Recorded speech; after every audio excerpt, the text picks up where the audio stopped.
8, 7, 6, 5, 4, 3, 2, 1. Fight!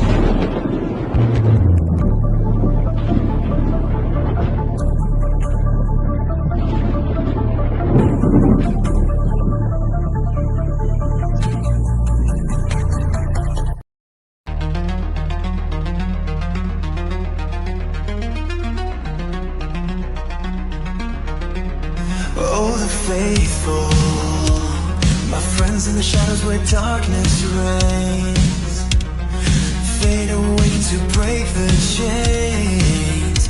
With a heart forged in valor's fire, he rides the path of a noble sire.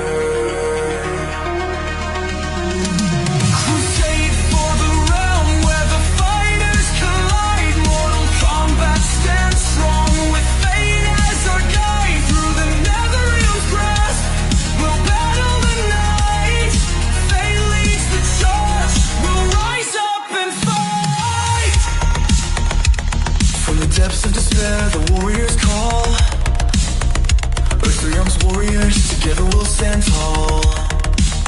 With every punch thrown, every kick in the air, we'll shatter the silence, show them we care. Crusade for the realm where the fighters collide. Mortal combat stands strong with fate as our guide. Through the netherrealm's grasp, we'll battle the night.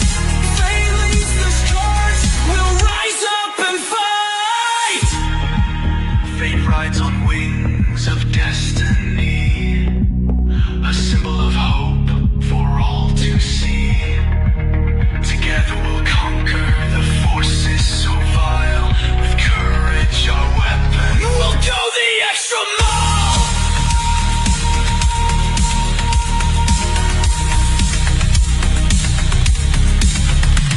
Crusade for the realm where the fighters collide. Mortal combat stands strong with fate as our guide. Through the netherrealm's grasp, we'll battle the night. Fate leads the charge, we'll rise up and fight. So gather your strength, let the legends awake in the heart of the battle. For mortal combat's sake, with fate on our side, we will never fall. Together forever, we will answer the call. Do you know, it's been a while without thinking of you, but the thought makes me smile. I'm so tired of wanting more than this. I know it, but what am I to do? I need to save this, yeah. So stand back and ignite. Oh, the faithful, you're coming with me. I know we'll make it one day, and K will be great again today. The thought makes me smile. I'm so tired of wanting more than this. I know it, but what am I to do? I need to save this, yeah. So stand back and ignite. Give me some room. I need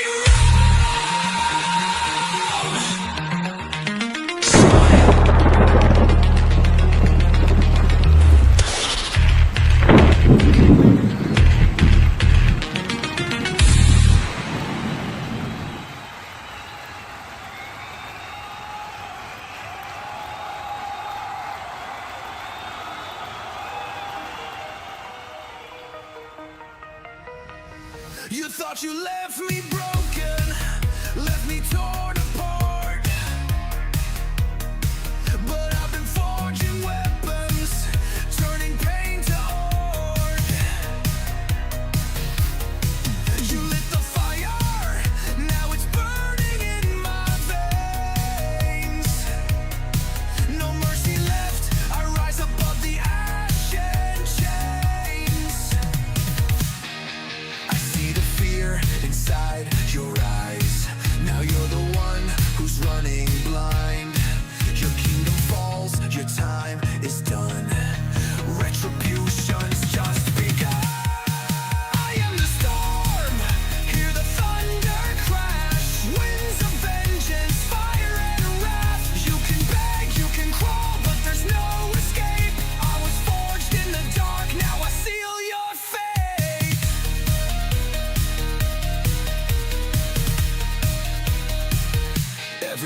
more you left me, every word of doubt. Built the monster standing, staring you down now. No more shadows, no more chains to bind. I am the reckoning, I am just as blind. I see the fear inside your eyes. Now you're the one who's running blind. Your kingdom falls, your time is done. Retribution's just begun. I am the storm, hear the thunder crash. Winds of vengeance, fire and wrath. You can beg, you can crawl, but there's no escape. I was forged in the dark, now I seal your fate. Every lie you spoke, every wound you gave, I carved them deep, now they mark your grave. No forgiveness left, no final plea. This is what you made of me. Let the echoes of your screams sing my victory in the breeze. No remorse, no sympathy. You brought this war, now bow to me.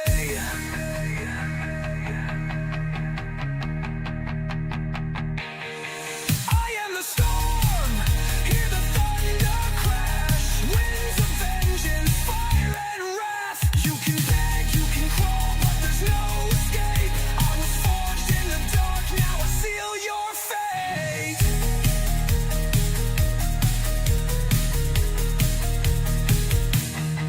The dust is settled, the war is done.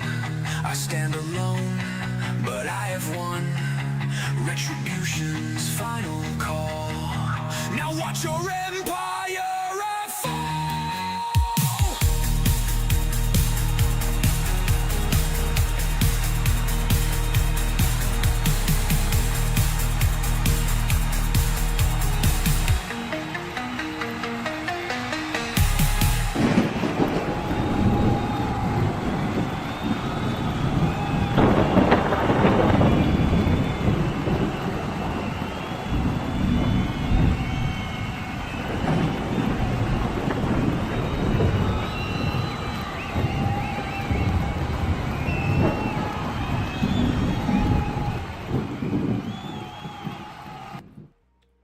All right.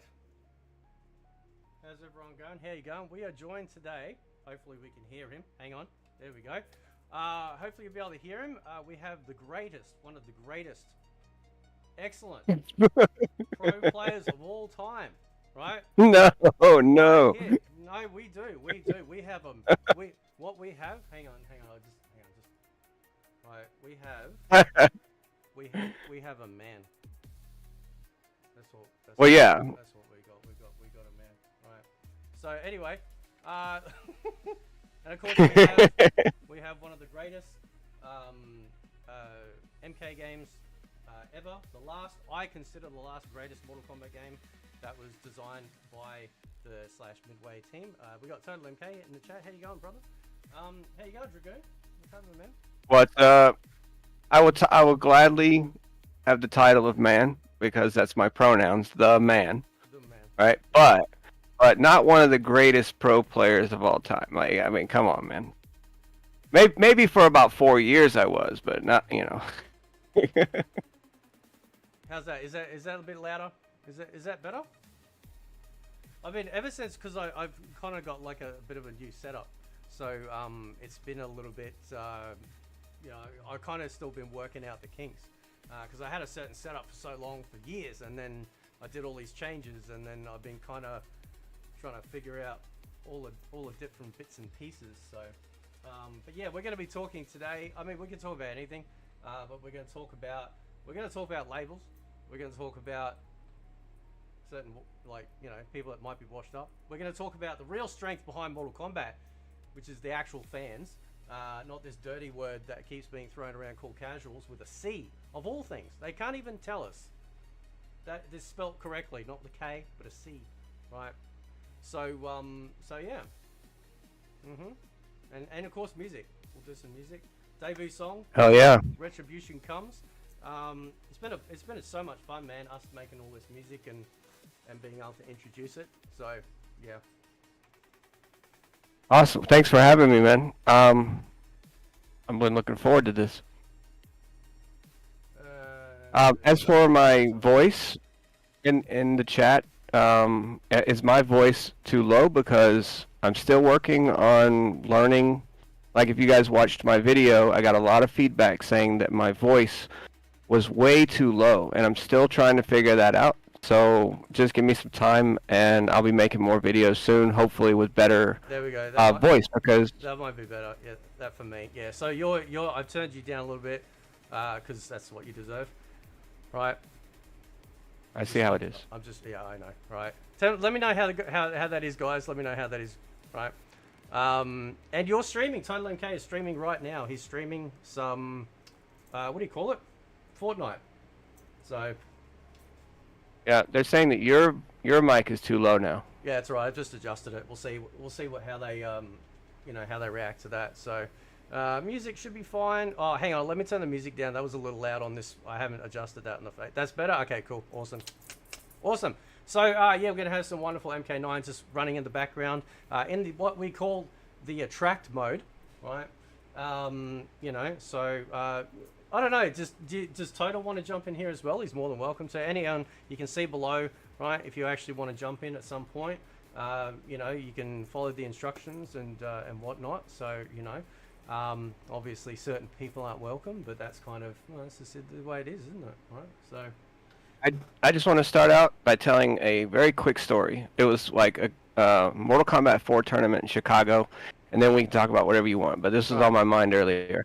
So. Total MK probably knows who Paulo Garcia is and Eddie Ferrier from way back in the day.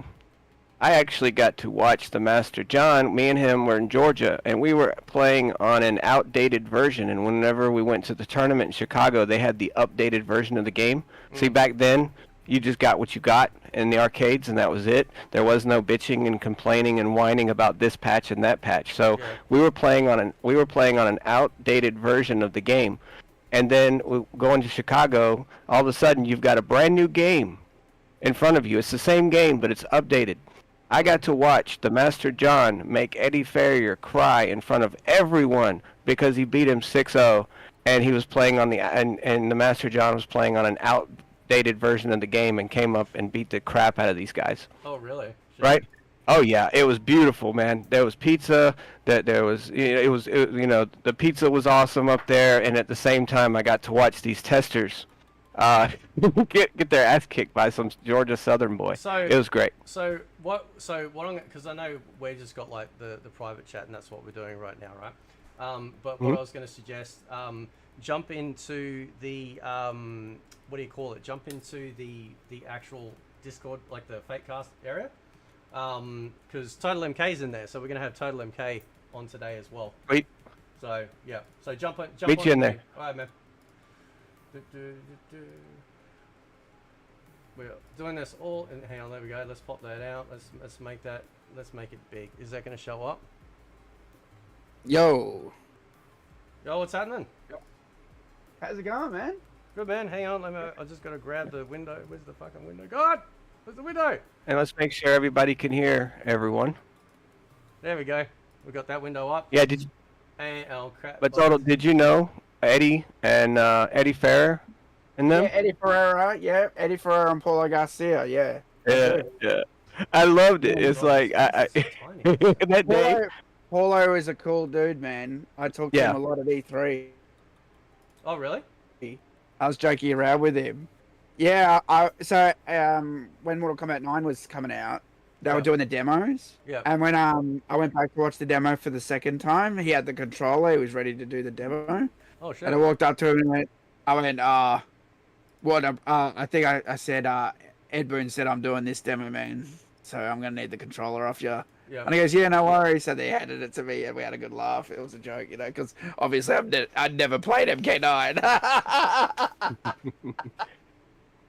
But yeah, no, that was my first interview, Paulo Garcia. Yeah. It was my first ever on-camera interview with MK team members was Paulo Garcia, Brian LeBaron, and John Podolasek. Yep. That was for Armageddon. Yeah. And yeah, You- so Fate, these guys, I believe they started in Chicago arcades, like Times Mhm. Square arcade diversions, Yep.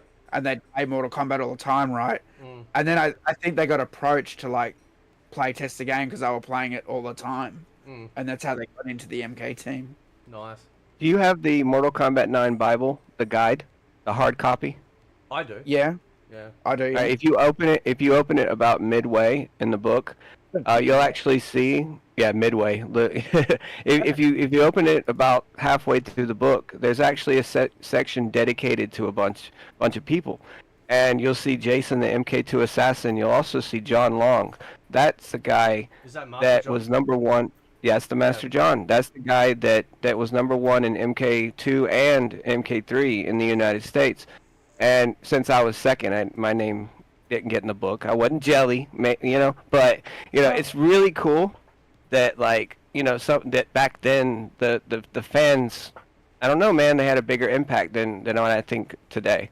And when the MK9 book was, when the MK9 book was made, we found his name in the book, and he didn't have the book, so I gave him my book, and I never found another one. So maybe one day I'll find another MK9 book. Yeah. So when you say, when you say MK9 book, do you mean the Prima guide? Yes. Okay, I've got it here. Hang on, let me grab it. Wasn't there like a whole bunch of shit that was wrong in that one? Was it that one? Wasn't it? It comes with all these cards, like these No. laminated. No, like it cards? actually had like wrong information for like finishing moves and stuff like that, right? From memory. Yeah, There got were some stuff errors. wrong in it, and then they had to send out cards that rectified Mm-hmm. the errors. Okay, so I've got the book in my hand because it was from my backdrop, so it was easy for me to check it. Yeah, if you can find that page, it talks about Jason the MK2 assassin. The MK2 assassin was one of the guys. I think he was from California, but we played him on X-Band a lot, and that dude was a monster in Mortal Kombat 2. Yeah. Like almost godlike.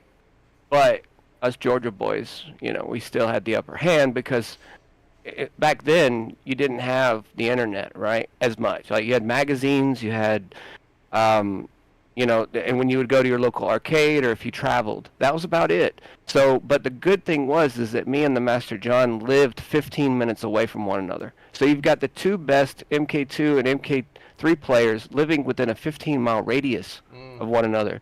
So we played like nonstop. And we got so good that the Georgia boys, we were known as the Georgia boys. We beat everybody. And it was so much fun. But getting to meet these people, like Jason, and there was so many great people. I got to meet Dave. His name was Doc Stalker. He passed away just a couple of years ago. Just met so many wonderful people, and they were all fans. And I did not see any of these people going around and being little shits like they are today. I just wanted to get that out there. Where would I find this part you're talking about? It's about halfway through the book. It's not really a shout out part of the book. It just mentions people from the past of Mortal Kombat that helped Mortal Kombat be what it is. Because most of the pages are just character information. The start of the book has information. At the end of the book has some stuff, but nothing in the middle. Let me. I mean, I don't have my book because I gave it to my buddy because I wanted him to have it. But in the book, there is actually a page where they talk about Midway and they talk about the history and Ed Boon and all this. And within that section of the book, they mention page 5. Yeah, History, page 5. Let me see if I can do a Google search. It's not. It's not in the middle. Oh, okay. That's what I'm saying.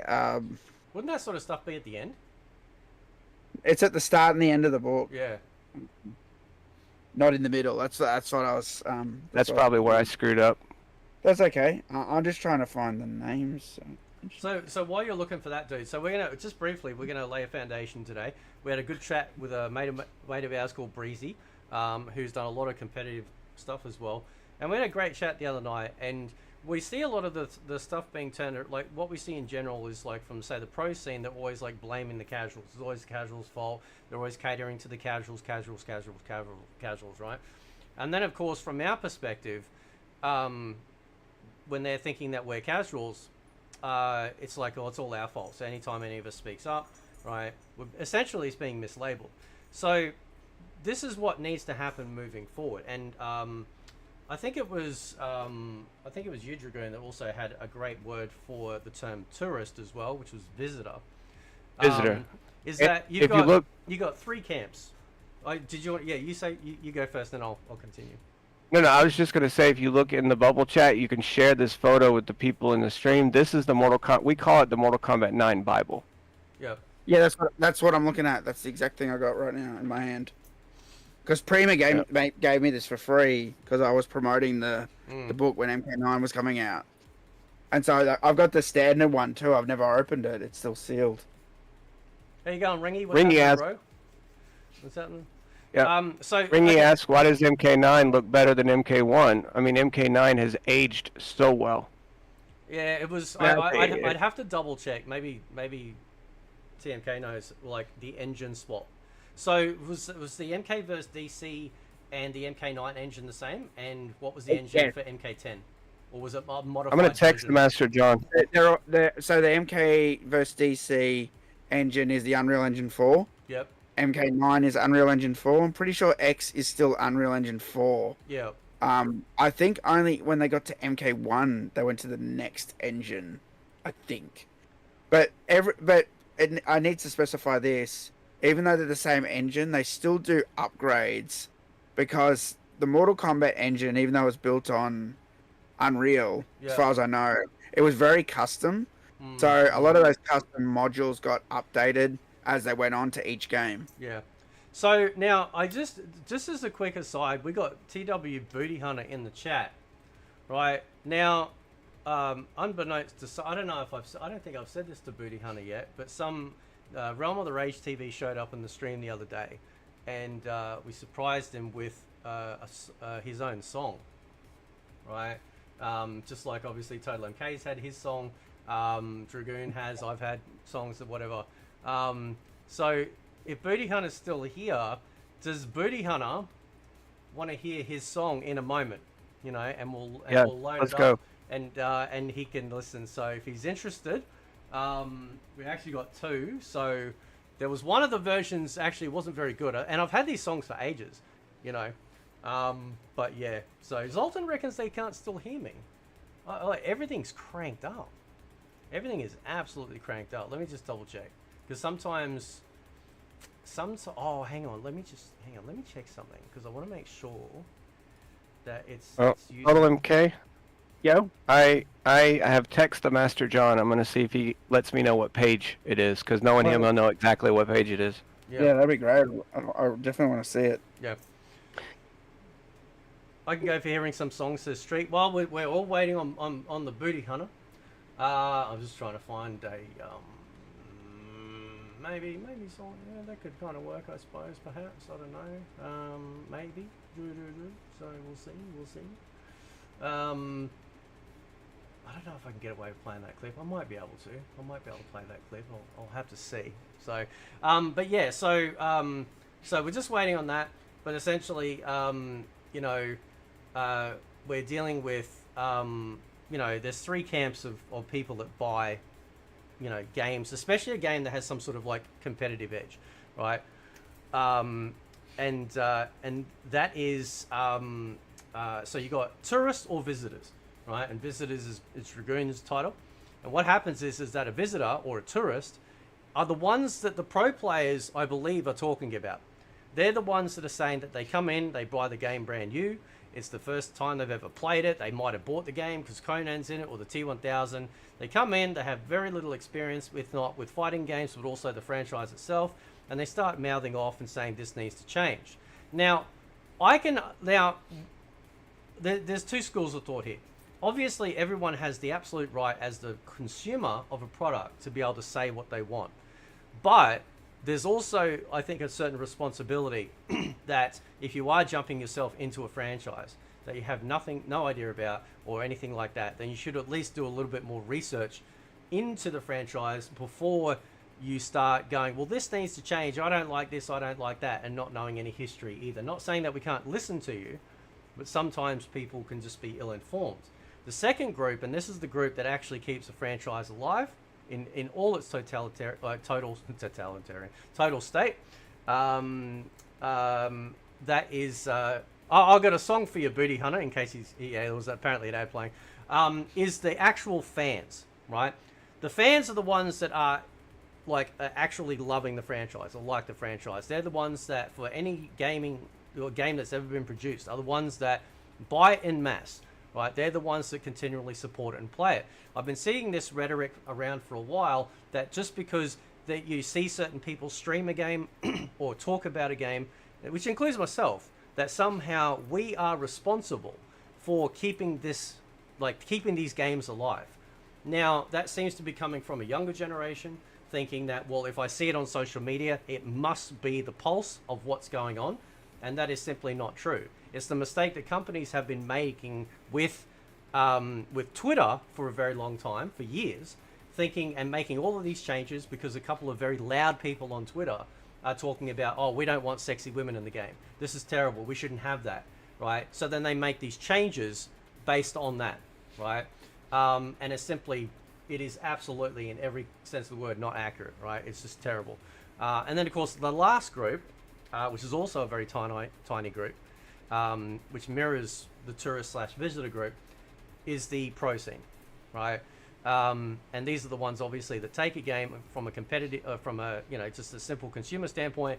They take it into a competitive environment and use that to then obviously go ahead and, possibly win tournaments and stuff like that.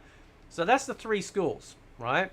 So when they call casuals, meaning or either they misrepresent the actual fans, but what they should be calling them is visitors or tourists, the people that have never really had any interest or vested interest, and have done very little research into whatever they're buying or investing in, and then going, well, I need this to change because I don't like it. Well, not liking it doesn't mean to say that it should change, and these things could have been part of a franchise, and that's not just gameplay.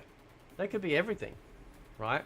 So that could be everything in regards to character design, story, everything. It's not just a gameplay issue; it's an everything issue that they could be having a problem with. So Yep. yeah. You got the green light. Booty Hunter's ready for his song. I got the green light. I'll get a maybe funny dance. I'll find a big meme compilation dance thing. While you do that, I'm looking in the back of this book. I never even noticed this, dude.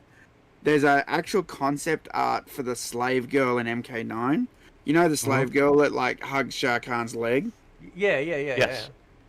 Anyway, there's 3 concept art pictures of the slave girl, and the middle one is fucking topless.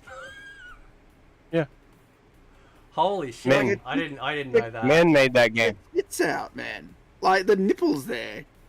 I'm I've never even fucking noticed that. Holy fuck, bro. Because you said the other day, right? You said the Melina skin should have been basically nude. It's an R-rated game, right? I did.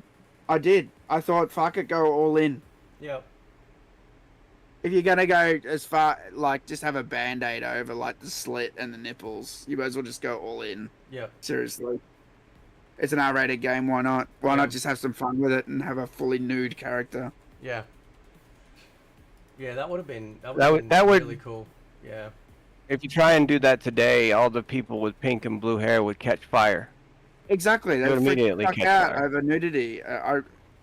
It's bananas. I really hate it. All right, so let's load this up, and I'll be back once the song is done. And hopefully, I hope Booty Hunter, because there's actually 2 versions, but I'll just play the one for now. But I will send you both if that's what you wish. Yeah, here we go.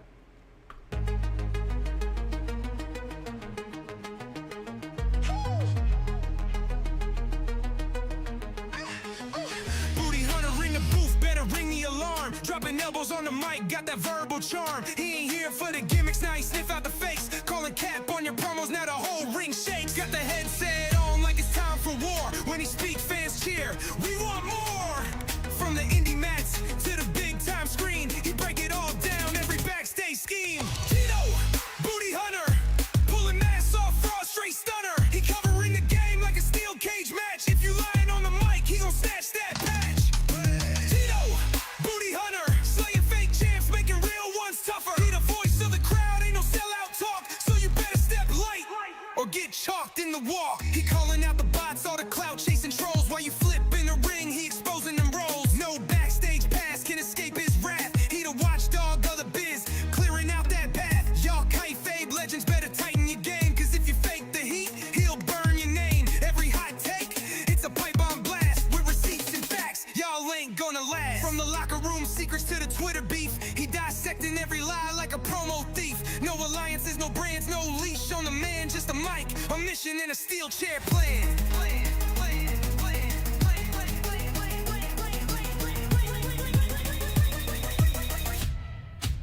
Your buddy honoring up today, booty hunter, pulling masks off, fraud, straight stunner. He covering the game like a steel cage match. If you lying on the mic, he gon' snatch that patch. Today, booty hunter, slaying fake champs, making real ones tougher. He the voice of the crowd, ain't no sellout talk, so you better step light or get chalked in the walk.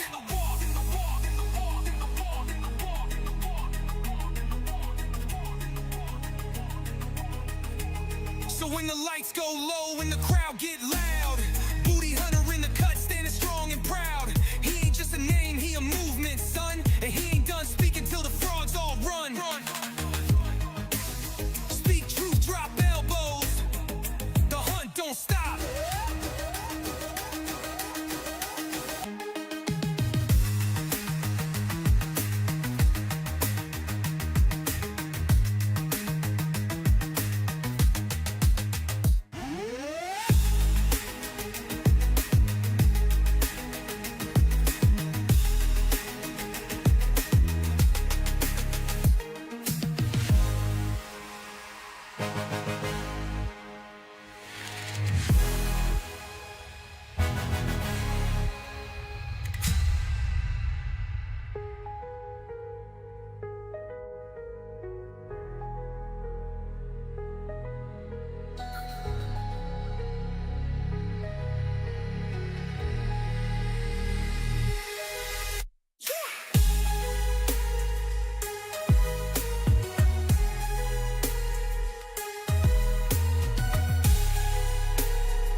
Go low and the crowd get loud.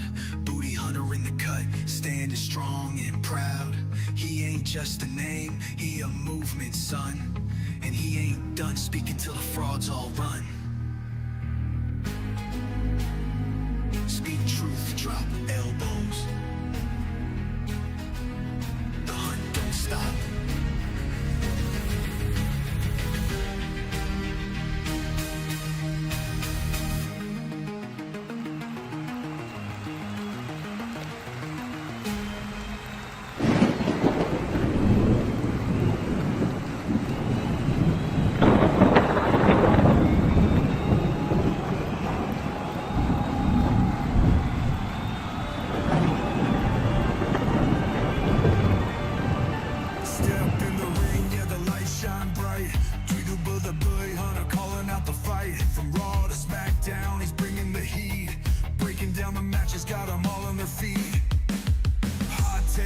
Talk, no cap, no fear, telling it like it is, make the mark shed tears. Storylines, promos, legends in the zone. Booty hunter got the knowledge, sit back on the throne. Tweedo booty hunter, king of the game, breaking down the madness, putting lanes to shame. From Royal Rumbles to that WrestleMania hype, he's the voice of the real, keeping wrestling tight.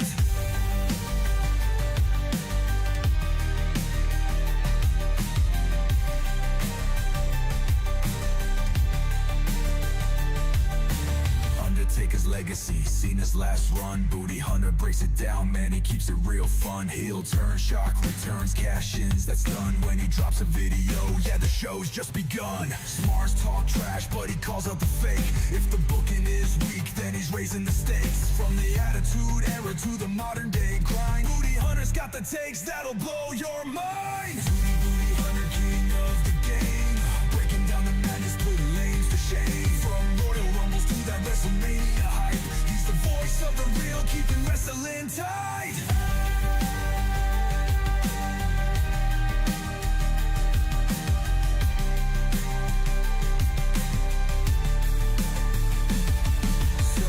That sub, don't miss the vibe. Booty Hunter, keep it raw, yeah, the GOAT has arrived. For the latest, for the real, you know where to go. Tootie's bringing fire, yeah, he's running the show. His name is Booty Hunter.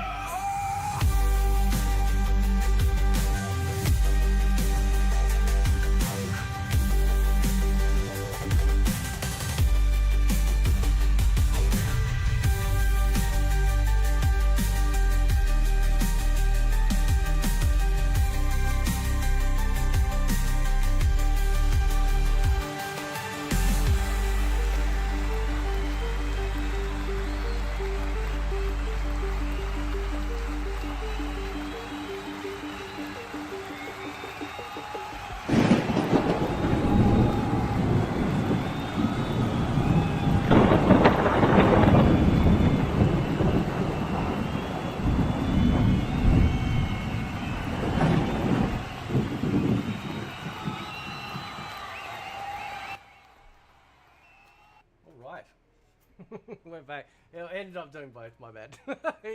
So there we go. So yeah. So Yep. yeah. I'll send you those songs after the show, man. So you know. But yeah, love you, man. You know, we've had those songs. What? Almost. Yeah. Probably about a couple months, haven't we, Dragoon? Yeah. You know, it's probably been about a couple months. Yeah. So 2 months. Yeah. yeah.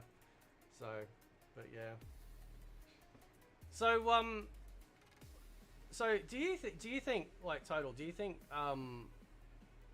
you know, when, like, for example, like the pro side of things, you know, when they're sort of talking down about casuals, do you think they're talking about the people that are just jumping into a game just off the bat, you know, and they're not actually talking about the fans? Like, what's your take? You reckon? People are saying they can barely hear you. Really? All right, hang on. Yeah? I know what happened. I know. Don't worry. Daddy will sort it out. Do you want me to answer now, or do you want me to wait till you've sorted it? No, you go. You're good. Everyone can hear. That's fine. Okay, I think when the pro guys are talking casual, I think they're just talking everyone. I don't think they're just talking casual fans specifically. Yep. Yeah, I would say that's how it is. Because they just consider us the same, right? It's just that someone's a fan and someone's like, you know, unknown. Yep. Yeah. What about you, Dragoon? What's your take? My bad. My take on the whole people getting labeled into categories. Mm-hmm. Yeah, if they call someone a casual, do you think they're just referring to fans or basically anybody who plays the game? From what I see and like their demeanor and the way that they speak, it sounds to me like they're talking about everyone that isn't on their level. Right? It's like a blanket statement that they make when in reality they need to be humbled, and they just got to remember that even they call them. I don't like any of the labels, to be honest with you. To me, we're all just video game players. We're human beings, right? And just because you push buttons and remember patterns better does not make you better than me. You're good at the game and you can beat me in the game, but that's as far as it goes. So when they say the word casual, right, in a derogatory manner, it's like, dude, you don't know most gamers. You know in your own little world what you see. So you do a blanket statement about, I mean, all they have to do is say, like, just say not all, right? Yeah. Like, right, but they're disrespecting the fans by doing so. Yeah. So I've been to a few tournaments down here, right? It's called Battle Arena Melbourne. And so I know the guy who runs it actually, and so they brought over Perfect Legend, for example, when MKX was out, and I was there for that, and that was pretty exciting watching everyone play. But there was none of that fucking attitude. I didn't see any of that shit like in person, and maybe that's because it's an in-person event. Do you know what I mean? Yeah. But like, I spoke to a lot of guys, and they were like really good. And Master John got back to me. Oh, did he? Well, It's on page 5 through 7. At the top middle paragraph, and it talks about introduction. I didn't say 5. Yep. That's where the history 5. is. Yeah. All right. And you'll see there it says like the logo, and it says Prima Guide, and it talks about message posting, and then you'll read where it talks about Kintaro, and then the competition, how fierce it was back in our time, experts from California, blah, and whatever, and then you'll see at the last part of the paragraph, it talks about Jason Cole, who is known as the MK2 assassin. I'm sorry, Jason DeHarris. But you'll also see John the Master, John Long there as well, and that's Jason Wilson on page 7. Yeah, and then it says the next section is Mortal Kombat 3 and Ultimate More. I'll just put these in the bubble chat, and you'll be able to, if you want to show them. So it has Mortal Kombat, then Mortal Kombat 2, then Mortal Kombat 3. Are you in the Mortal Kombat 2 section? Well, he only sent me the page, like the pages. Doesn't actually I found it. say. There it is. There it is. You got it's it? on page 6. Yeah, page 6. Page 6. Yep. So it says top online and offline tournament players included Jason in brackets, Lord Kwame, Kwame, yep. Jason MK2 Assassin, D Harris, Jason Dream Theater Wilson, Dream Theater.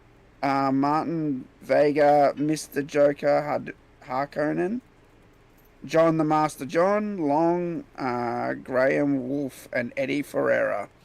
Yeah, I destroyed everyone on that list. Like the Joker was good at MK2, but he challenged me to MK3, and that was a mistake. I remember. Yeah. Yeah. So when Derek Kurtzik came to Melbourne, he was keen. He wanted to play Ultimate MK3 with us. So there was me and MKAU Gaming were down for PAX. But unfortunately there was no UMK3 machine, so I wasn't interested. I'm like, there's an MK2. Right. Nah. But he wanted to play on Ultimate MK3. I would have loved to have played him, because I'm not as good as UMK3 as when it first came out, when I had the arcade machine. Yeah. So I was playing it every day. I was on the top of my game and knew everything right. I was doing all sorts of tricks. But I reckon I would have still had some good matches with him, because I'm pretty good with like Sindel and Cabal, and I'm pretty adaptive with a lot of the characters. But unfortunately, that didn't get to happen. You know, I've never played any classic MK with any of the team members. I always wanted to play Ed Boon at MK. I even took my copy of Midway Arcade Treasures over to the US. And I asked if I could like chuck it on one of the kiosks and have a game, but they wouldn't do it. I hear If you want to, there's a question that I want to add this. Yeah, oh, my you bad. go for it. No, you go. If you look in the bubble chat, you can share this with the people. This was every tips. HC in our Discord has been sharing all this Tips and Tricks magazine stuff. Yeah. So at the end of every Tips and Tricks magazine, the last page was the top people in the country on the X-Band system. So at the time of this print, I was number 3, and Coma was another, because on the X-Band you had 4 names that you can use. You're not stuck to just one like on the PlayStation Network. Why is So you there could have 4 different Why is names. there a guy called Erection? I don't see it. Where is it? In the MK2 part, in the picture. The third one down, Erection. Oh yeah. I can answer this because MK2 gets me so fucking hard, man. Oh, okay. All right. Okay. Yep. All right. So at the time of this print, which was December of 1996, I was 3rd in the country. Yeah. And I got up to number 2. I never got to the number 1 spot because the Master John was just better than me. It's that simple, Yeah. right? I could not climb to the number one spot because my buddy was also my training partner, and he was just so much better than me. But I was happy at number 2. Yeah. Yeah, that's I fucking don't know if nuts. you want to share that with people or Oh not. yeah, It's they up can. to Yeah, you. I've got it on screen right now, man. Yeah. The thing I'm really sad about is I would have loved to have seen this level of gameplay on the old MKs. So Yeah. as an Aussie, you know, all this stuff was going on in America. I didn't get to see any of it, and there were no cameras. There were no camera phones, right? Yeah. So a lot of the shit was never recorded. I would give anything to see some of these matches. Seriously. What's happening, Daryl? Speaking of Yeah. yeah, I was about to say, speaking of a champ, Daryl, we got to get our game on. Yeah. Okay. Yeah, it's interesting actually because like, you know, so anyone that doesn't know Daryl's son, go check out his channel. He does Yep. live streams of Classic MK, plays like Fightcade, he plays on the arcade 1-ups, he plays against people in his community. He's got a wonderful community. Please go check him out. He's absolutely amazing.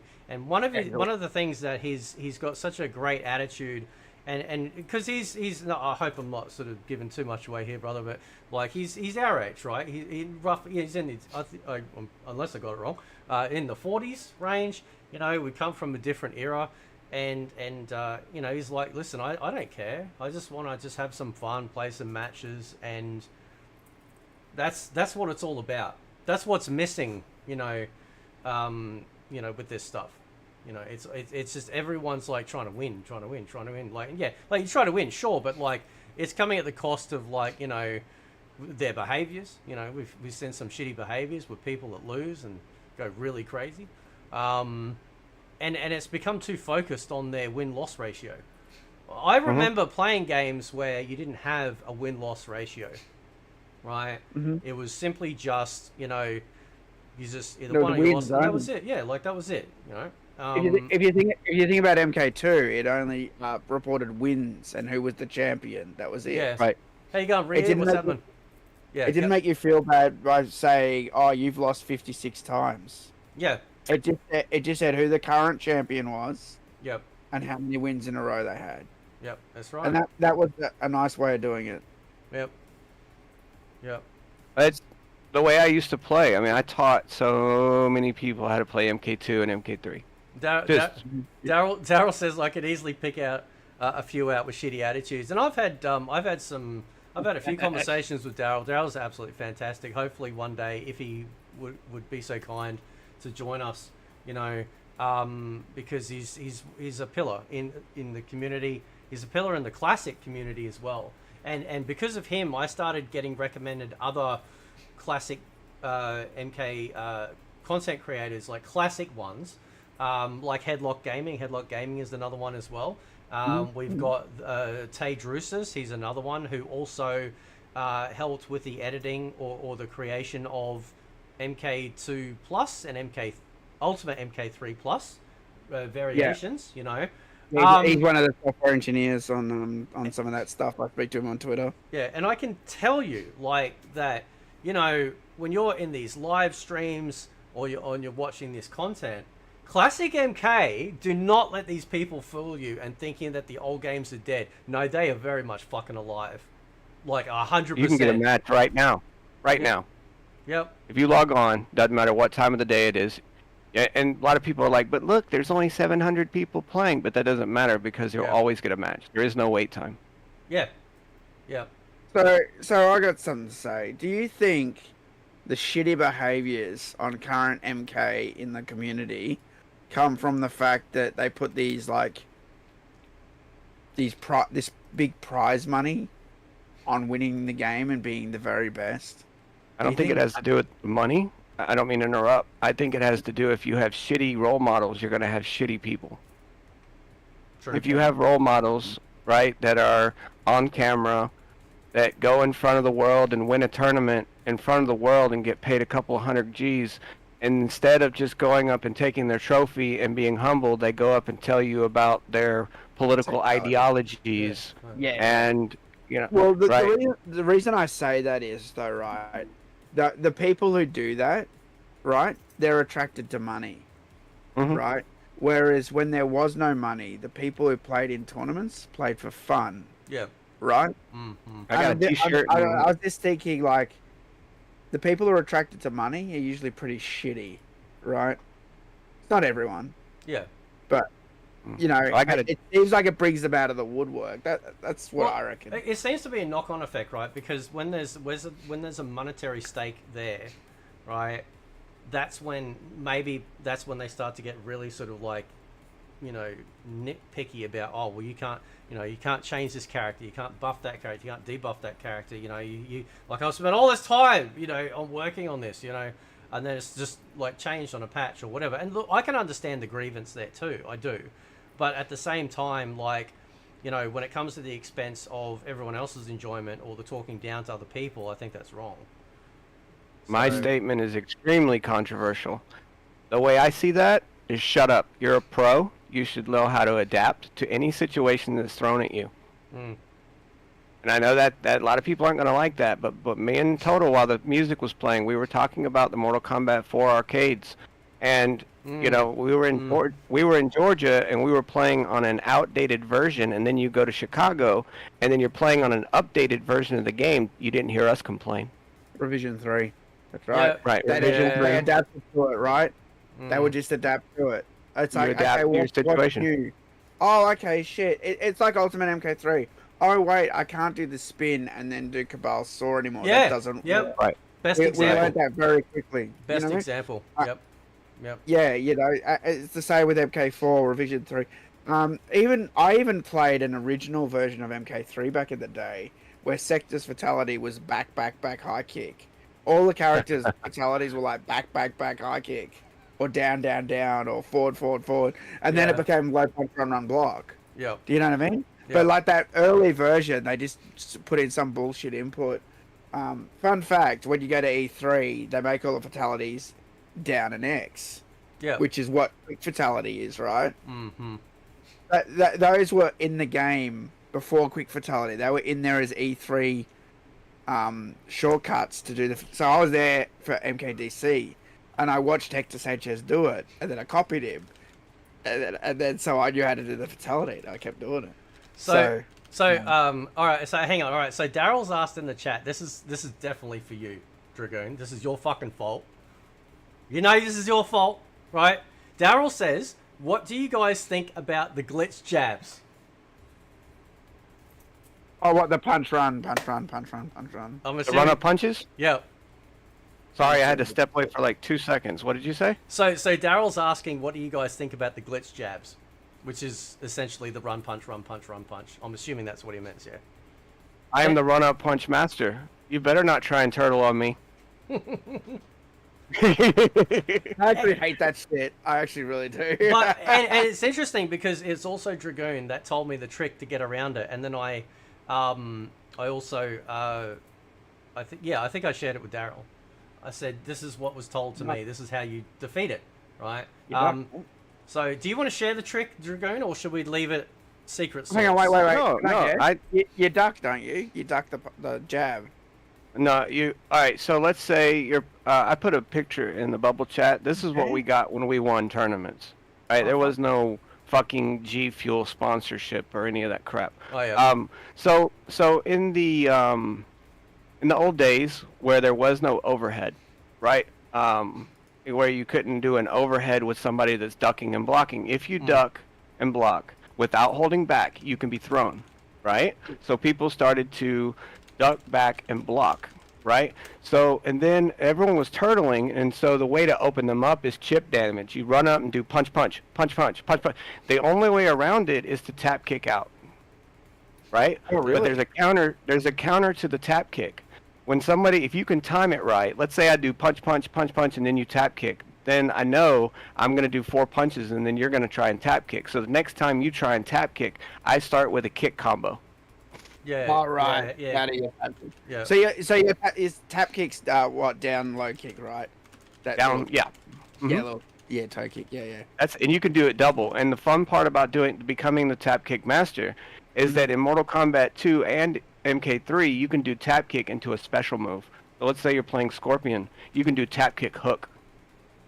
or you can do, and because the tap kick's going to push them off of you, and it's not a combo, but most people are going to be holding forward and run in MK3, and you can do tap kick low fireball with Liu Kang, or tap, because you can hold down on the controller and still do the forward motion. Yeah.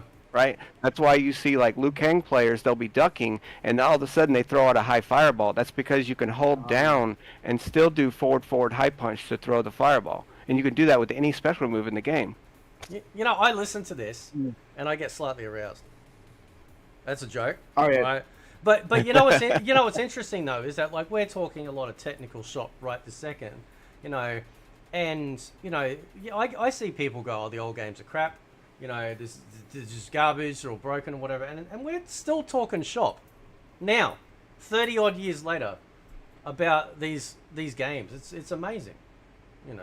Yeah. But when someone showed me that you could do the Kano roll by pushing diagonal down forward, diagonal up back, Yeah, without doing an MK3. yeah, Yeah. no, MK1. MK1. Yeah. Okay. Yeah. You can instantly Kano roll across the screen by doing a flick motion. You basically flick the joystick, diagonal down forward, diagonal up back, in one motion. It's like a 2 input, bang bang. Instead of spinning the joystick around like a retard. Sorry, I shouldn't have said that. But instead of spinning the joystick around like an idiot, it's just very obvious in MK1 when you're doing that move. Whereas if you do the trick, the flick trick, it activates on spot. And so I've been doing that ever since I've been taught that move. And when I was in Chicago, I played some of the guys from Brazil, and I've told Fate about this match I had, and I should send it to you so you can show it next time, Fate. yeah. But basically it came down to, no joke, danger on both sides. Both play. I'll send you a still shot now. You talk to Dragoon for a sec. Yeah. And Yeah, I I'll got take a screenshot and I'll send it to you without sitting down. There is. Well, you can see. You There can send is the video. another I can punch share. clip. I can share it. I can share it, bro. If you want me to Yeah. play But the video. it's like hundreds of meg. Like it would take a while. Oh, it's on your PC. Okay, yeah. All right. Sorry, my Yeah, bad. I it's thought it was on raw, like yeah. YouTube or something. Yeah. No, that's fine. Yeah, No, send a no. screenshot. Yeah, put it in the bubble Yeah. chat, man, and then I can just instantly share it. Yeah. Yeah, I will. There is another punch glitch. I don't know if this is what Daryl's talking about, but in certain versions of Mortal Kombat 3 and 2, you can do rapid punches while blocking at the same time. Yeah. Right? So it's like you're doing punches, like just straight up high punches. You're you know, like let's say somebody jumps a lot. But you're And you blocking like to- between or something? Blocking between the frames? You can block in between the punches, and it's Yeah, really I've seen annoying that. if somebody's good at it. Yeah. I've seen that one time. Yeah, I did see that once. I was like, what?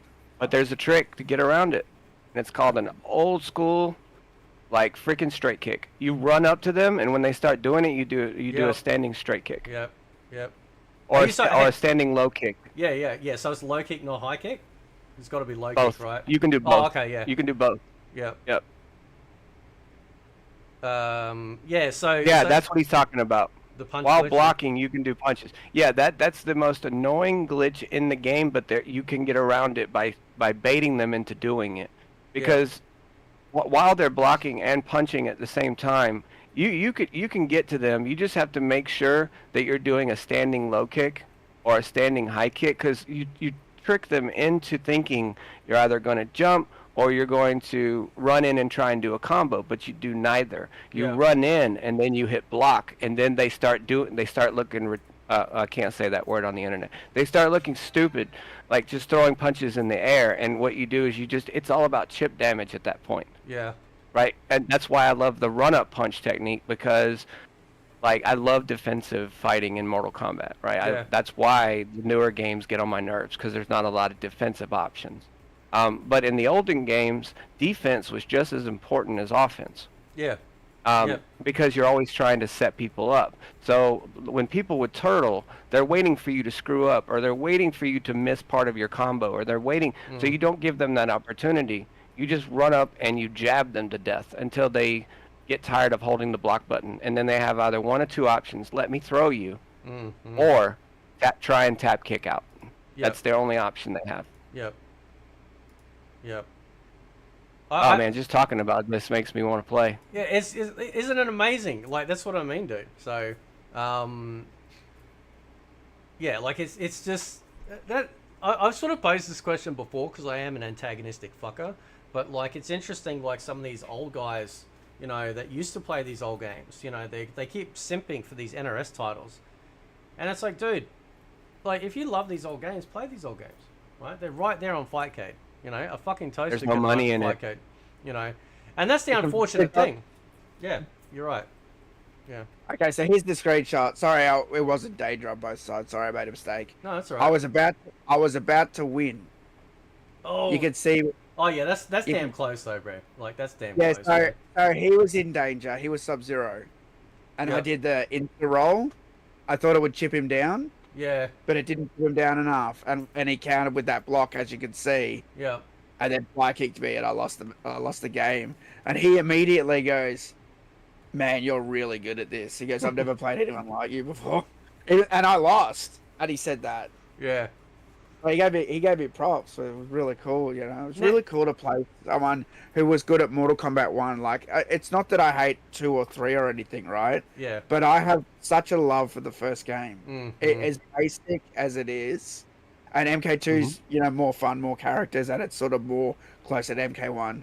But there's something great about MK1. They really put a lot of work into making that a good game, Yeah. even though it's not a perfect game, if that Yeah. makes sense. Right. Yeah. Yeah. That's the thing. Like you know, like it. That's like MK1 was such a stark contrast between other fighting games in the arcade, right? So keep in mind that like you know, if you had a home console, you had to fucking wait a long time, man, right? And especially in Australia, we had to wait a really long time because, you know, if it was a Japanese fighting game, they obviously get it home console version, then the Americans, then the UK, and then Australia and New Zealand would generally get it last. You know, and that could take months, if not a year, if not longer. Like, it was terrible, but you guys have, like, the younger folk have no idea how long it used to take for shit to come out. And so that was like, you know, and so when they put MK in the arcade, it was one of the very first fighting games that introduced a story. You know, in their little like the full motion video we had for each character biography and the little blurb. You know, we had the endings. We had then the actual, like, the small storyboard, and that really set it apart. You know, like, from every other fighter, and I thought that was a pretty unique thing. You know, I'd love to know why. I'd love to know, obviously, because John's the story guy, right? But it'd be very interesting to know at what point in the conversation they're like, you know what, we need to make people fall in love with just not the gore, but the game, like the story. Like, how do we get people invested into that? That'd be a hell of a conversation to ask someone. Like, For the love of the game. Well, when I looked at a lot of the files and things like that, you can really see, and when you hear them talk about what they're originally going to make, all the levels were called Kung Fu 2, Kung Fu 3, Kung Fu 4. You can really see that they were basing it on purely like martial arts. And John Tobias had such a love for that martial arts stuff that he wrote backstories and characters. And even though they're real basic, they still resonate with players because of the diversity of the characters. I know I just said that, but different type of diversity, right? You had Raiden, Thunder God. Yeah. You had the ice guy, the fire guy. You had the girl. Sorry, Sonia. You had the champion, right? You had the bad guy. You had the movie star. Yeah. Right? There was a character for everybody in there, and that's what people really liked. And something that's really crazy to me about MK1, even though I'm not fixated on gore, but I will say this. MK1, out of MK1, 2, and 3, MK1 is the most uncensored, if that makes sense. Yeah. I'll tell you why. There was no rating system. They did whatever the fuck they want in that game. And so when they showed the pit and it was super gory, all the heads and skeletons, you know, if you think about MK2, there was none of that shit in it. Yeah. There was fatalities, but there was no like slow motion, pan down, fucking gore porn scene. Do you know what I mean? I remember seeing that and being like, that shit's crazy. I even got I got killed once playing in a bowling alley or something. My parents were there. Yeah. I got owned in front of my parents. You know, and then after I got owned in front of my parents, it went to that screen. It went to the secret game over screen because it was a secret. It was random, and it just I go watch this, you know, because I'd seen it before. Yeah. And yeah, it just slow pans down and just shows all the gore, and they were like, Jesus. What you're seeing now, I guess, is you guys want to watch. This is old footage. Sorry for the quality. I was actually taking just a regular HD camera and pointing it at the television. Because that's all we had back then. You know? We did that too. Me and Total did that when we played MK2. Yeah. We did. Yeah. Yeah. Can So you this play is this? the Master Can you John. play this, mate? Can you play this on stream? This video? Yeah, I am. Yeah, it's up right now. In fact, you'll be able to watch it yourself too, you know, live. Because I'm great. I'm sharing it. So when I share it in Discord, the people on stream can see it, and then you can also watch it live, like if you click on it as well. Yeah. So. Yeah, all these are. The Master John's the best guy. You were saying, yeah, at MK2. Oh yeah. Oh, And now this was 13 years ago, so we weren't in our prime, as the title shows in the video Playing the thumbnail. premium version of MK2. This is the best emulated version of MK2, by the way. You can't get it anymore. Is that the standalone PS3 one? Yeah, the PS3, Oh. the other Ocean Yeah. Software one. Yeah. They should never have taken that off the market. That's so bullshit. I'm lucky I've got it. Daryl said point and shoot for life. Yeah, man, that was the old school YouTube way. Yeah, it's good to see that people are still doing it. I actually really appreciate it when people don't do a lot of, like, so I do edits, obviously, like if I do like a, you know, like a game like an intro or something like that, right? But like all of us, like when we record our videos, it's all generally in one take.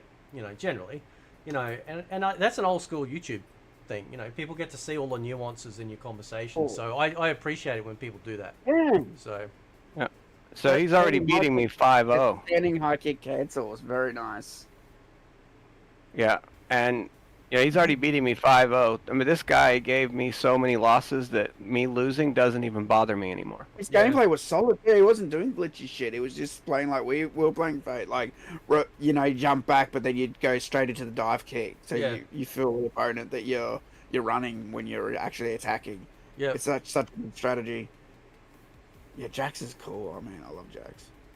what do you think's the best version? I mean, I know Jax gets some extra stuff in MK3, but what do you think's the best version of Jax in classic? MK2. MK2 for a while. MK2 Jack. Yeah, Yeah, he is brutal, man. yeah. When you quadruple slam, oh man. Oh yeah, it feels good, doesn't it? Yeah. Oh, that's the best. Kapa, kapa, kapa. And that fucking overhead, like that overhead hammer, bang! You know, just straight on the fucking noggin, and you're like, you know. And even when you got to grab him and you keep spamming low punch, Yeah. and you can punch him more times in the face. And we got Realm of the Rage TV in the chat too. Shout out to Realm of the Rage. How you doing, brother? So yeah. What's up, Rage? I finally won one. Yeah, so I've got plenty of, all this is on my channel. I'm not trying to promote, but Oh no, if you ever want to see promote some it. old 100%, school, yeah. old school combat, like I've got MK3, MK2, MK1, tons of videos. And I can't wait to start making them again. I mean, I think Fightcade is our only option for now, and might as well use Fightcade. It is interesting. Like, You see how he's ducking? You see how he ducks and he can throw the Yeah. stupid fireball anyways? Yeah. yeah, Like, He fakes you out with that. It's annoying. yeah, see the knee? That's how you counter someone that jumps in without hitting a punch or kick button because they try and throw you, yeah. right? Yeah. And see that? I mean, But you know, the coolest thing about MK2 is when you disable throws. That makes the game so much more Oh fun. yeah, oh yeah. Down and high punch, baby. yeah, We always used to fucking do that. It's like, fuck throwing. yeah. Yep. Now here's an interesting question, right? Here's an interesting question, right? Because certain people in the pro scene, let's call them mafia, decide that, you know, they know what's best for the game. Now, what if, now obviously, a game is programmed by people, right? Now, I am leading somewhere with this, okay? So the person that designs the combat in the game, what if a pro person beat them at the game? For example, Ed Boon obviously was programming the game, you know, pretty much, you know, and I think Mike Boone as well, like back in these early days, right? So what if people that were playing the game were beating the actual people that created the combat, does that mean that those people beating them know what's better for the game or not? No. They're just better at pushing buttons and remembering patterns. Okay. Yeah. Yeah. Okay. No, I find that really interesting because like I was thinking about it today and I'm like, well, you know, if these pro people, like whether it be Tekken 8 or Mortal Kombat, like the new ones, and if they beat the people that are creating the combat, right? Does that mean that they, you know, have some sort of like, oh well, I beat the people that even made the game, right? That the combat that I'm using against them, does that mean now that like, you know, I know what's better? So No, yeah. not even close. Yeah. Because they're So, only, like- again, go ahead, Till. I was just going to say, from what I've looked in the files, it's like Ed Boon programmed the game to basically everything had every character would do a move. There'd be a counter for it if the AI was countering, right? Yeah. Everything was like push and pull. Like that's how he Yeah. programmed it. I don't think there was ever really any deep sort of, you know, design where it's like, well, if this is happening or someone's done this, do this, this, and this. For I'm not explaining myself properly, but think of it like this, right? You can beat Mortal Kombat 2 by just doing Baraka's Blade Fury over and over again. Yeah. And that's because there was never anything programmed in MK2 to counter it. You know what I mean? Same with Katana's fan lift or Kung Lao's spin. Yeah. Right? Right. And I'm not throwing shade at Ed. I'm just saying that it was never overly designed. It was sort of basic structure. Like you do this, but you know there was some really cool stuff from Ed in there. Stuff that I always give him credit for. Like for example, one of the reasons I didn't like Street Fighter, I stood there and watched two guys beat it by doing fireballs, and I thought it was so fucking boring. And then whenever the computer came close, they did a dragon uppercut, Yeah. and they beat the whole game. And I'm like, wow. And then I'm like, you tried that on MK? Because I think I then tried that on MK. Well, okay, I'll throw a freeze. I get a free hit. I'll throw a freeze again. I get a free hit. I'll throw a third freeze. Got a free hit. When I throw the fourth freeze, computer fly kicks me in the face. So to take a And so the computer becomes evasive. yeah. You know, that's smart. So he programmed a lot of smart things in there. So Daryl said if a student surpasses the teacher, he still needs to respect the teacher. True. Right. Now, when I used to teach, right, martial arts and train in Taekwondo, sometimes we used to do these endurance, you know, sparring drills, right? So they'd be like the head instructor would be like, right, you need to spar for 20 minutes straight. So in Taekwondo, there's a lot of aerial moves, right? Mm-hmm. So what you learnt very quickly, right, is that if you just go crazy, you just like you shout, you run in, do flying kick, jumping 360, hook kick, you know, triple kick, whatever. After about 20 seconds, you're going to be like, all right, I've spent my tank. Okay. Yeah. So this is leading to what you said about, okay, it's simple. What I really love about classic MK is that it has that fundamental baseline that we were taught, which is like, listen, to preserve energy, right, to go the distance, you can't be doing all these kicks all over the air or jumping all around the place, right? So we would then fundamentally come back to front kick, side kick, roundhouse kick, you know, hook kick, spinning kick, right? Everything was grounded, back kick, right? These things required way less energy, way less breath, you know. And of course, obviously, when you do a shout, a proper shout, right, from you know, from your stomach, what it does is it pushes the air all out, and then it sucks back in at a fast rate, which then replenishes your breath, right? So, all right. Can I interrupt for Yeah, one sec? Daryl's heading off. All right, thanks for stopping by, Daryl. Appreciate that, man. You know, Can you switch? I sent you 2 more videos. Can you switch to UMK3? I think people would find that one more entertaining because it's such a much faster game. Okay, yep. yeah, I reckon. I just want to say something. I reckon MK2 is faster than MK3. What? Yeah. Yeah, if Even with the run button? I think you'd have Am to I take the, crazy? I think you'd have to take the run button out of the equation, wouldn't you? Possibly? Am I crazy for saying that? No. Thank you, Daryl. No. Oh, You're thank not you. crazy. So $6.99 from the Mr. Sung. Thank you so much, bro. Hang on, I'm gonna play like a sound. There we go. Yes! That's awesome! Thank you so much, brother. You're very kind, man. Thank you so much. I really appreciate it, man. You know, I think Total, you might be onto something. But come on, let's churn the butter, right? Tell me what you're thinking. This is interesting. I just feel like when I play MK2, it's a faster paced game. I do own. Rounds in faster. Is it just the time? Is it just the damage? Yeah. That's my opinion. Is that the rounds end a lot quicker. What's the characters seem to... I could be totally wrong. I don't know. Just when I'm playing MK2, I feel like the characters move and react faster than in MK3. Do you know what? If you take out the run, so visually I'm thinking about this, right? If you take out the run meter, right? So if you disabled run, is that an option in MK3 to disable run? No, not at all. So there's no code at all, like to put in. No. Okay, all right. So imagine unless there's something like there's nothing in Ed Boon's menu and there's nothing in tests. Okay. You might find something in debug mode. I think you could be onto something. It's possible because MK2 is really fast. Dragoon's a pro player. What do you think, Dragoon? I would say that MK3 is more it's as a faster game, and then you even add Trilogy's aggression meter on top of that later on.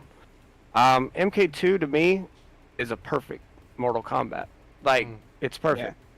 Yeah. It's just I think that the matches in faster because an uppercut takes off 30%, a throw takes off 30%. Yeah. Yeah. So the rounds it is faster regarding like how quick the matches end, but what about the animation? Is the animation slower on a roundhouse in MK2 or 3? No. In my opinion, MK3 is much faster when it comes to its normal attacks. Okay, yeah. All right. When you say MK3 is faster or the same? I don't know. When I look at a typical roundhouse, I see that the roundhouse for like Sub-Zero, Reptile, and Scorpion in MK2 is faster than it is in MK3. Yeah, they're so fast. But other moves, like, because you're adding combos and the run-up punches with the run mechanic, to me, it just seems... If you take the run part out, then I would say that they're about the same speed. That's what I was wondering. Yeah. That's what I was wondering. Yeah, if you like, that's what I was wondering. Like with what you said, Total, is that if you don't have the run meter in there, does that does it feel like the same speed? HC said in the chat, "How you going, brother? Sorry, my bad. I haven't said hello." He's been doing the Lord's work in the Discord by posting all of this fantastic footage, memories, like photos of all the old magazines. You should check it out. Total. He's been posting like a fiend. All the old Game Pros and shit. He has the physical magazines, bro. I've got a whole bunch of Mortal Kombat magazines, dude, in my archive. Nice. I don't have everything. Tamok's got everything, but I've got a lot. Yeah. I had all the hypers. They got water damage, but I still got them. The covers got ruined, but I've still got the pages. Yeah. I've got a whole bunch of like European magazines, like PSM or something. Oh yeah, PlayStation. Yep, PlayStation magazine. I remember that one. Yeah. There's a whole bunch I got. So, like I said, I don't have everything, but I have the key ones. So HC said Mugen game taking out run options. Well, and that's one of the beauty of Mugen games is that, not only have they added MK3 style combos to games, but they could also do stuff like that. So you could curate an experience and go, okay, let's see how this rolls. But yeah, so. And when you watch us play, me and my buddy Dan here. This is us just playing chill. Like, we're not trying to get on stage and freaking win money or impress anybody. That's just me and him, like, getting on here after not playing for years and just getting online and having a great time. Yeah. Now, there's something you said ages ago. Sorry, you just made me think of it. And I think this is very important. You said to me ages ago, there was somebody that came to you and said, why are you playing so... not your potential? Do you remember that conversation? Right. Yeah. Do you mind sharing that with everyone? What's the fun of me beating the shit out of my friends to the point where they don't want to play me anymore? Yeah. Yeah. So what did your friend say to you? Like, what was the situation where he was like, saying that? Well, one of my friends was like, I want you to play your hardest, right? But everybody else is kind of like, yeah, dude, I mean, what's the point? of playing you because you're always going to win and you're always, if I was to go hardcore, I'm not trying to sound arrogant, but when I was at in my prime regarding these games, I never lost except to the Master John. It was just that simple. Yeah. He was the only person in the country that could beat me. Yep. And when I play with my friends, it's like I'm not going to pick my main character and just play only my main character and beat the living snot out of my friends. Yeah. There's no fun in that. Mm. I will say, when I was growing up and MK2 came out on Super Nintendo, the neighbor across the road, he'd never played. And I'm like, well, I'll teach you. I'll teach you to be good, Yeah. right? And I said, but me teaching you to be good means I'm not going to hold back. You have to learn. Yeah. I said, you want to know any move? I'll teach you how to do any move. I'll teach you anything you want. I said, but when we play, I'm not holding back. Yeah. I say, you need to figure out how to get me. Yeah. Right? And so at first, yeah, I steamrolled him, right, for ages. And then he started to figure out, oh wait, I got him with this move, or I got him with that move, or I got him, and by the end, we have really close matches. Yeah. Mhm. I'd win most of the time, but like that someone who went from never playing Mortal Kombat to being like able to have a few decent games with me, that was impressive. Yeah. Yeah. So I taught a lot of people. Yeah, I'll read this out quickly and then continue on to Flaming Strike says, nowadays people play online with sweatbands on their foreheads and you can see the sweat dripping on their desk while they are sipping off their fristy. Yep. Yeah, I mean, when somebody came to me to learn the game, I treated them as, okay, I'm going to have patience, I'm going to show you the fundamentals. But if someone came up to me and said, look, I've gotten better, I want to challenge you. Yeah. Of course I'm going to, like 5 games straight, I'm just going to go hardcore, but I'm not going to take it any further than that. I'm not going to beat someone 10-0 or 15-0 or, just by going ham. Yeah. Right? Because the first 5 matches will already show them that, hey, I still have more to learn. Yeah. Damn, because I taught so many people MK2 and MK3. Like, that's what I spent most of my game time doing. And teaching people actually made me a little better as well. But you cannot get better, in my opinion, if you're playing only people that are not as good as you. Yeah. You have to get your you butt gotta be kicked. pushed. Yeah. Yep. Absolutely. And 100%. I mean, the Master John beat the living snot out of me for years. That's the reason I was as good as I was. And he did the same thing to me in chess. And now I'm good at chess because he beat the living crap out of me. Why do you think like, I don't know, like I'm pretty sure I know what you guys are going to say, but I don't want to speak for you, but like when I lose in MK, like classic MK, it doesn't make me mad.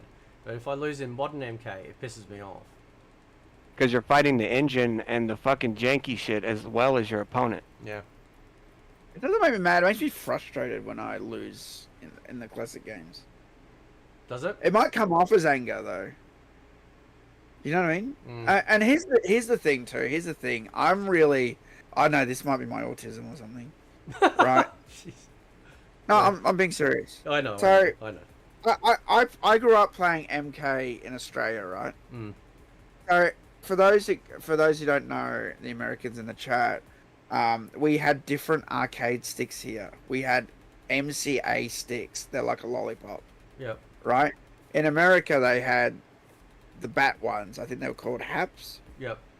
And then if you play on the Asian cabinets, it's like Sanwa. I think Sanwa or something. Yep. Yep. Right?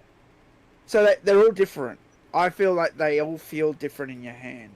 Yep. And so, even when I went to Chicago and played, I had to play on the Hap stick.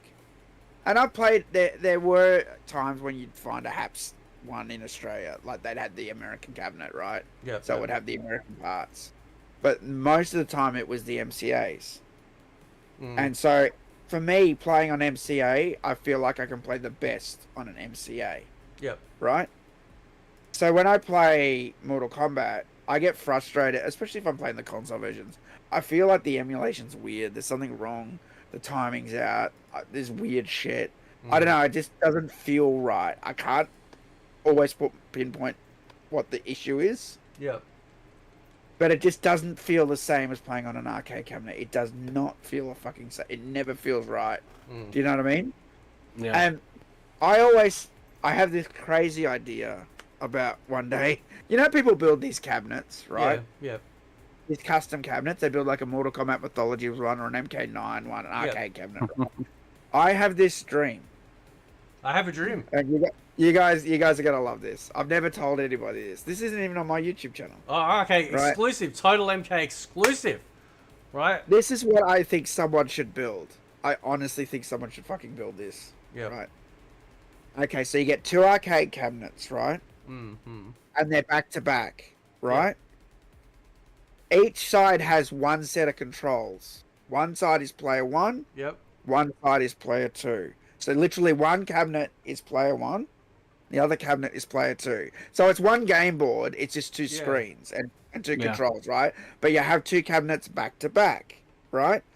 I also think then that the control should have a thing where you can like unclip it and you can release it and you can change the joystick. You can change if you want an MCA or a Sanwa or a HAP, you can change it. You can fully customize it. So you can challenge someone exactly how you want to do it with the right controls. And the reason why I want the back-to-back shit, I'll tell you something about arcades that I always fucking hated. I'm just going to be honest. I know what you're going to say. I man. really Yeah. hated this shit. Yeah. And you're probably going to guess what this is, Dragoon. The people who wanted to play Mortal Kombat with you, and the big fat guys usually, and they put you to the side. Yep. Yeah. I'm like, I can't hold the fucking controls properly now, and they do it on purpose because you can't hold the joystick straight. You're now holding it on a bit of a fucking angle because you're being pushed over, Yep. and then you can't play That the game annoyed the crap properly. out of me. Yeah. And so That- that's the whole reason for having 2 cabinets back to back, one player on each side, your own controls, like a tournament style cabinet for Yeah. MK1 and 3. What was... I want to see someone make that. So could you make the cabinet roughly the same size as like a standard, like the current standard cabinet? So I'm assuming you're not meaning 2 actual full-size cabinets just stuck together, That's exactly what I'm meaning. I'm meaning 2 full-size cabinets back to back, and one has player 1 controls on it, one has player 2 controls on it, one game board, and they're one cabinet, right? They're just joined, so it's one game board. Yeah, because I ask about the space thing, right? So can you have 2 screens, right, doing what you're doing, but less real estate, you know, in like obviously the centerpiece, right? So The reason is I don't want to have it where it's like, well, you can make the control panel wider or anything, but I don't want to do that because my idea is to keep the 2 players very separate but close together. Yeah. Still. And then even maybe have like another monitor up there on the side so people can watch 2 people play, right? Yeah. And that I got the idea from when the Mortal Kombat 4 Road Tour went around. They had a monitor that sat on top of the arcade machine, so when there was a massive crowd, didn't matter where you were, you could look up at the monitor and see what the fuck was going on. And I thought that was brilliant. That is awesome. Do you know what I mean? Yeah. I like that. And I would love to see someone make this tournament style cabinet that I've got the idea for, and see some some tournaments happen, you know, in person. I would love to see that. And it's not hard to make, Fate. Like I could do it. I could do the wiring too. Yeah, I'm that much better with wiring arcade shit now, and I've got all the tools now since working in an electronics store, so I know even more about that crap now. But it's basically just literally a Mortal Kombat 1 cabinet, say, and then another Mortal Kombat 1 cabinet, except all that's in it is a screen and controls. Yeah. And those wires run into the first, like a primary and a slave cabinet. Yep. Yeah. It would just be so great. And you could have these tournaments. It would be amazing. The ultimate way to play Mortal Kombat. And yeah, like I said, it really shit me when I had to play against people. Sometimes they weren't even fat, and they just push you. Broad shoulders. They just push you because there's no fucking room. So Standing next to someone. I remember. So when I was younger, when I was working at that, I think I was talking the other day with you, Total, about that computer shop I worked at, just up from Hungry Jack's, right? And So at one point they decided to do what they call a net fest, right? So basically it was their organized LAN event, right? So everyone would drag their fucking, you know, giant ass heavy, you know, 1024 by 768 max monitor resolution fucking boxes and their towers and shit, and set up a massive LAN party for like Doom and Quake and stuff like that, right? But I was in charge of the console part, right? So I actually set up like competitions for like some of the fighting games, right? And obviously like we had, because at that point, like that's when Trilogy was out, because we were using the PS1. I think we might have done MK3. We did, I think, maybe a couple, like maybe a Street Fighter or something. But that was a lot of fun. And I remember somebody had imported from Japan, because this was back in the day when, so for the younger folk, being in Australia or say the UK or New Zealand, we actually had essentially like neutered versions of games, because what would happen is we didn't have the ability to have like higher refresh rate to 60 like Japan and the US did, or Canada. We had 50. And so you really started to notice it when you had a game like say Tekken, where you press the punch button and the thing would be like fucking lagged, like it'd be almost like half a second, you know, before this thing would actually like execute. And so what people did is that they'd import, like this started basically with PS1, I think.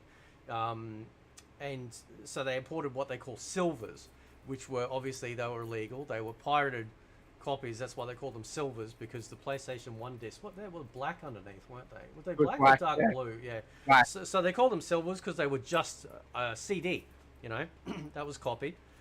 You know, and if you had a modded machine, you could then run the silver. And there was a modded machine there, and somebody had brought Tekken 2 from Japan, right? A Japanese version. It was the first time, like, anybody, at least, well, I mean, probably maybe other people in Australia, but back then we didn't have the internet to the capacity to download this stuff, burn it to a disc, you know, and then, you know, put it in the machine. And at the end of the night, there was like everyone that was there was all crowded around. It was the middle of winter in this big open shed, you know, at a school, and we were fucking, I still remember how fucking sore my nipples were. It was freezing, but we were all sitting there around Tekken 2. The first time seeing Tekken 2 on a fucking home console, you know, doing all the throws, you know, looking at the graphics, running at full screen, 60 frames. Dudes, like, that was pretty cool. I got a Tekken 2 story. Oh yeah, cool.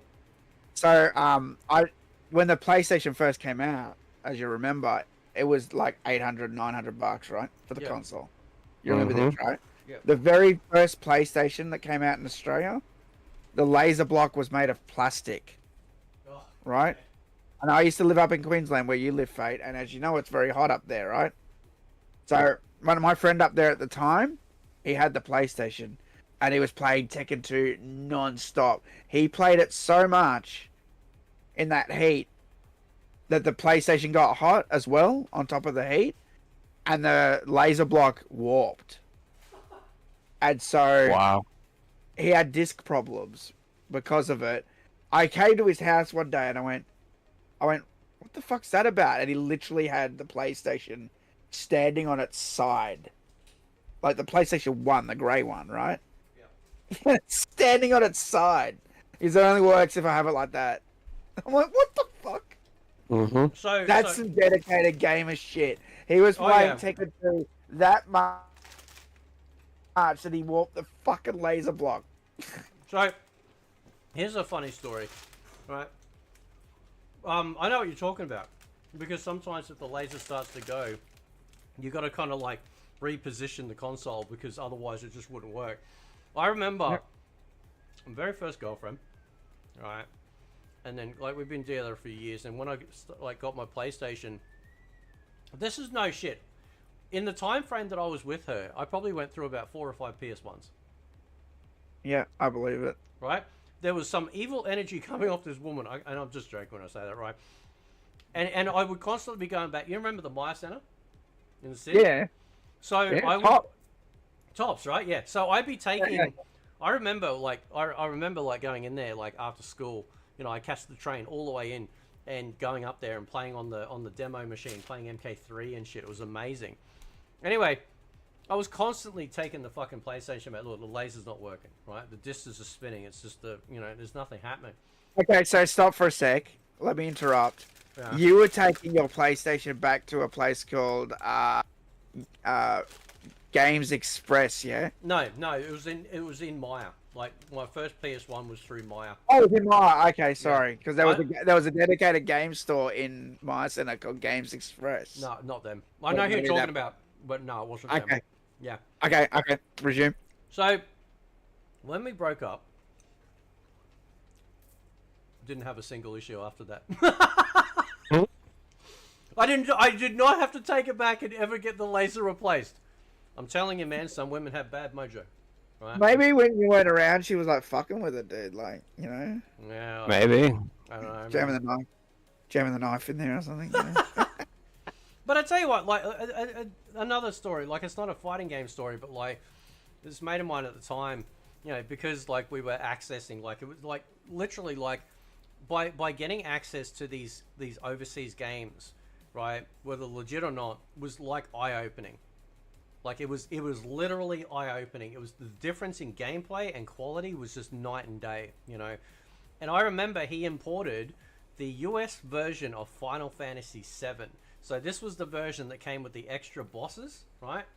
And I remember like we sat up all night. We just put it in, right? It was full screen, ran at 60, well, whatever frames, just max frames, right?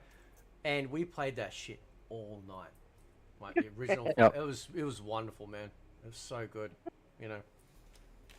remember- Master when I- John had a hacked PS1, a Japanese chip put in it, and we got to play all the Street Fighter EX Alpha games, all the Japanese games, and yeah, it was great.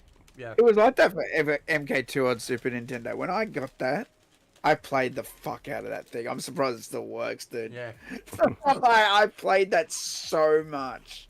That MK2 Super Nintendo. Yep. And you know what's crazy? They banned the blood on that in Queensland. They The banned the blood music on was Mortal Kombat. amazing. Oh, really? They, For MK2? yeah. So there's this YouTube video. I've wanted to make this for ages, Fate.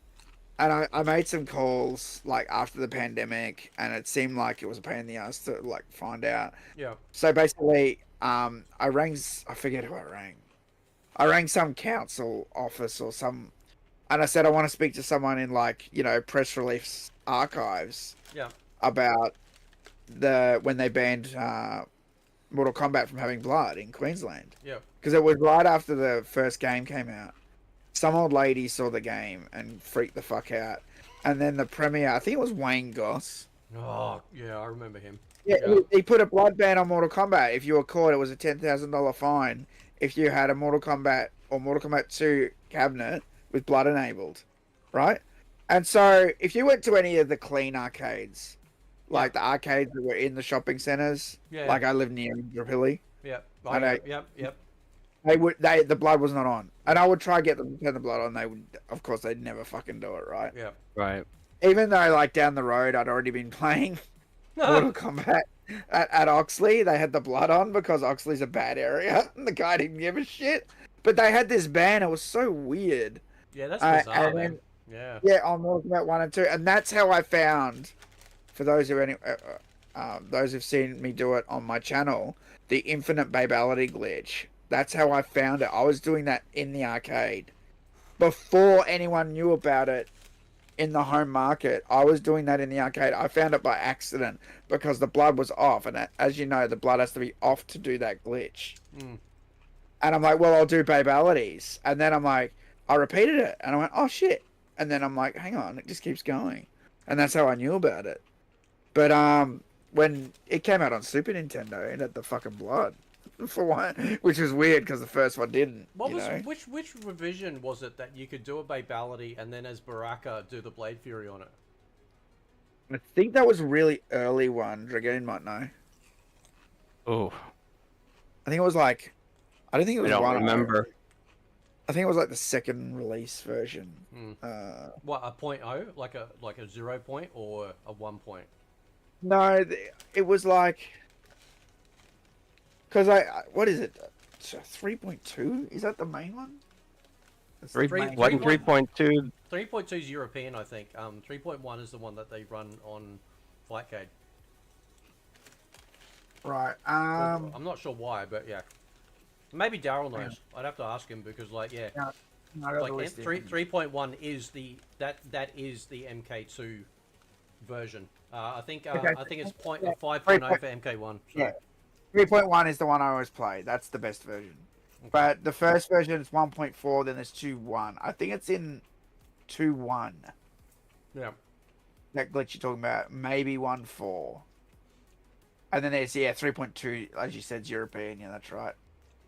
So And then there's a 4.2, which is a hack, a 9.1, which is a hack, and jump, which is a hack. So for those, I've got the video on my channel, like, and like you guys will know this too, but I remember. So I went to the cinema with the same girlfriend that had Bad Mojo for my PS1, right? We came out, and everyone was crowded around an arcade machine, you know, kind of just next to where like you could get like the popcorn. I went over there, and I distinctly remember seeing Scorpion. Like it was the MK2 machine, right? It was the first time I'd ever seen like MK2 ever, right? It was it was like, oh shit, I didn't even know they made a fucking, you know, sequel. And that machine had Baraka's blade spin, which is that move. So if anyone that's played Trilogy, it's the one where he stands there with his arms out and he just spins on the spot. That was taken out, and it never returned until they made Trilogy. Yeah. But I remember seeing that shit in the wild. So that move is all in the code, that Baraka blade spin, and all the animation and all the frames and all the graphics are in the game. It's just, you just can't do it. Yeah. And it's pretty OP when you think about it, because like literally he has what do you reckon? Maybe half screen, like stretch. Yeah, I think so from memory. Yeah. Right. Gentlemen, I have had so much fun, but I have to go handle some stuff. Okay. Oh, And I appreciate you having me on here, and I can't wait to do it again. No, that's all right, man. yeah, man. For That's sure. Like, I really like talking about the classic MK because, you know, Yeah. other than me and Fate, I feel like, and I mean, I know Daryl plays everybody, but you just don't hear people talk about it as much. Yeah. Makes me sad. Yeah. So this was actually a really good chat. Let's bring it back. I could talk about old school MK all day long. Yeah, me too. And if anyone in the chat wants to come in, just, you know, jump in the Discord and or message or whatever on Twitter, and we'll just add you in. You know, if you want to jump in and talk or whatever. So, but yeah, thanks for stopping by, Dragoon. That was awesome, man. That was great. Yeah, thanks for sharing all that stuff, man. It was really excellent. Yeah, bro. We'll talk again soon. Take care, guys. Yeah. All right, man. Take it easy, bro. Later. Is there now you a while ago you discovered the final secret? Was it for MK2 or MK1? MK1. Yeah. What was that again? It's not a secret. It's basically, I think it's called a security screen. So what it was is they hit a screen in Mortal Kombat 1 that says this is Mortal Kombat, copyright 1992 Midway Manufacturing Company. Yeah. Right? And so if you knew Ed Boon's secret code, remember that stayed secret for 25 years. Yeah. You had to do that code and then hold high punch Okay. at the same time. Now everyone was doing that code. I didn't know about the high punch part. I programmed a Raspberry Pi to do the code, and when I was testing it and fucking around with things, I started just because I could push one button to do the code. I started pushing other buttons, Yeah. and I found it. And yeah, someone somewhere said it's a security screen, and I'm like, that makes sense actually, because what would happen is if someone would pirate the ROM chips, Yeah. they would sometimes go through the code and remove any mention of copyright and say, but it's not copyright. We didn't know. Yep. Right. But what would happen was if Ed Boon would then go to court, if they were taking someone to court, legal, and if that screen didn't exist, he would do his secret code. Yeah. And then Prove the wrong, extra yeah. part, hold my punch. And if it came up and that copyright didn't exist, it means they fucked with the game. Yeah. It proved that they broke the security on it, and it proved that they pirated it. Yeah. And that's how many people got done, apparently. So big shout out to Rock Paladin. Thank you so much, brother, for the $5. I think this is a question I think you'll be best to answer because you've had a lot more experience in interaction. He says, MMKGA, make Mortal Kombat great again. Please go to Total MK's channel or harass this man for a hat, right? Because I have one and it's a great hat. I also need to send you. Maybe I can do it next week, bro. I'll send you the money. Just tell me how much it is because I want to make Outworld Purple again hat as well. Well, I went past the place that makes the hats today. Oh, really? Cool. So his question is this: will Ed Boon ever see the error of his ways? I'll let you answer that. So. What's the error of his ways specifically? I guess I would say. I think, well, maybe it's maybe he'll do a follow up with that. But let me sort of maybe ad lib. Perhaps maybe he's thinking that he's looking at current MK and then looking at the old MK and going, that's a huge gulf in quality and passion, that sort of thing, perhaps. So yeah, or maybe you can explain Ed's role or what Ed's role is now, and that could be the reason why. Because you've said before that it's almost like he's just an advisory position, Well, so in the old days, right? He's programming the game, and it's a smaller team, right? So he has a lot more control over the game, and that's the way you need to really think about it. Even though he's in charge today of Mortal Kombat, there's so many people working on the game that there is no way in hell you can know what they're doing. Hot take, I don't reckon he even, and this could be totally fucking wrong, I have no basis for this, but I just got a feeling, you remember that message that was hidden in the game? The marriage proposal? In MK1, like the new one. In MK1? Yeah, the marry me, love Mari. Yeah, I remember that, yeah. I just got a feeling, and that's all it is. I reckon he didn't know about that. I don't reckon that would have been greenlit to be in the game. Yeah. I do not. And so, things like that, let's just humble me and say that that's right. Things like that can sneak into the game. When you've got so many people working on the game, you've got people designing the moves, designing the gameplay, designing the online, designing the GUI, designing the art, designing the characters. Yeah, sure, he can advise everybody and say, do this way, do this way, do this way.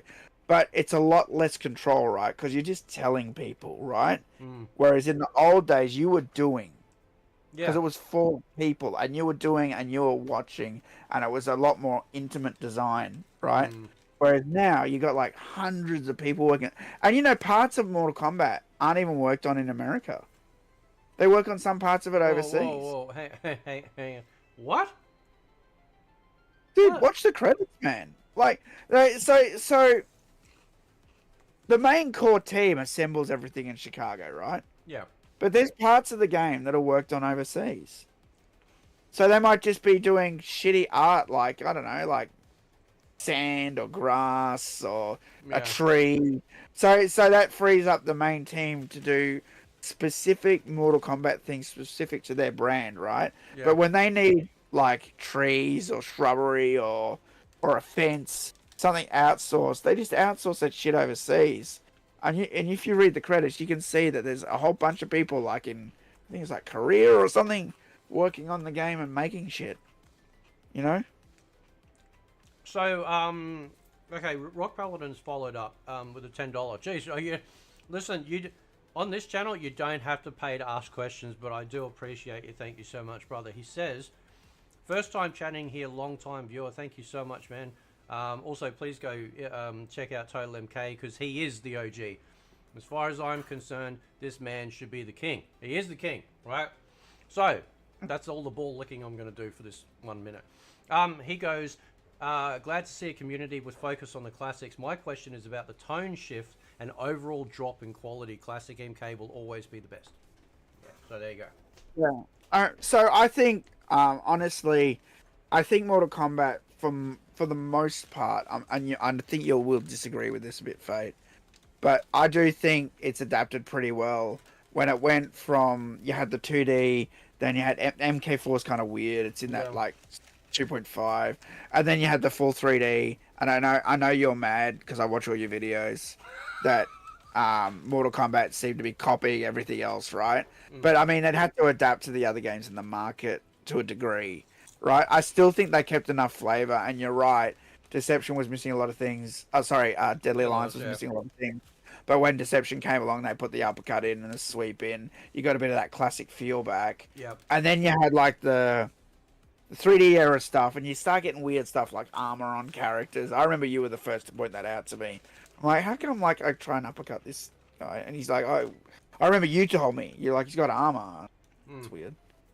Like, and you start getting these weird things like that on the games, and it changes.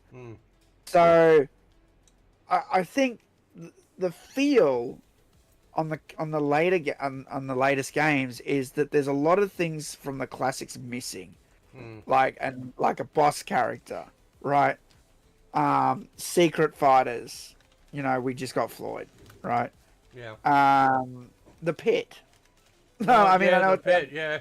I know it sounds dumb, but the pit was like in MK1, MK2, MK3, MK4. Like, well, it was like, it was like the prison fatality or something. But, there was always like a stage, a gruesome stage fatality. Yeah. And a lot of those things are missing from MK1. So I don't think Ed Boon's necessarily, like, lost his way. I think he's just... Well, maybe he has.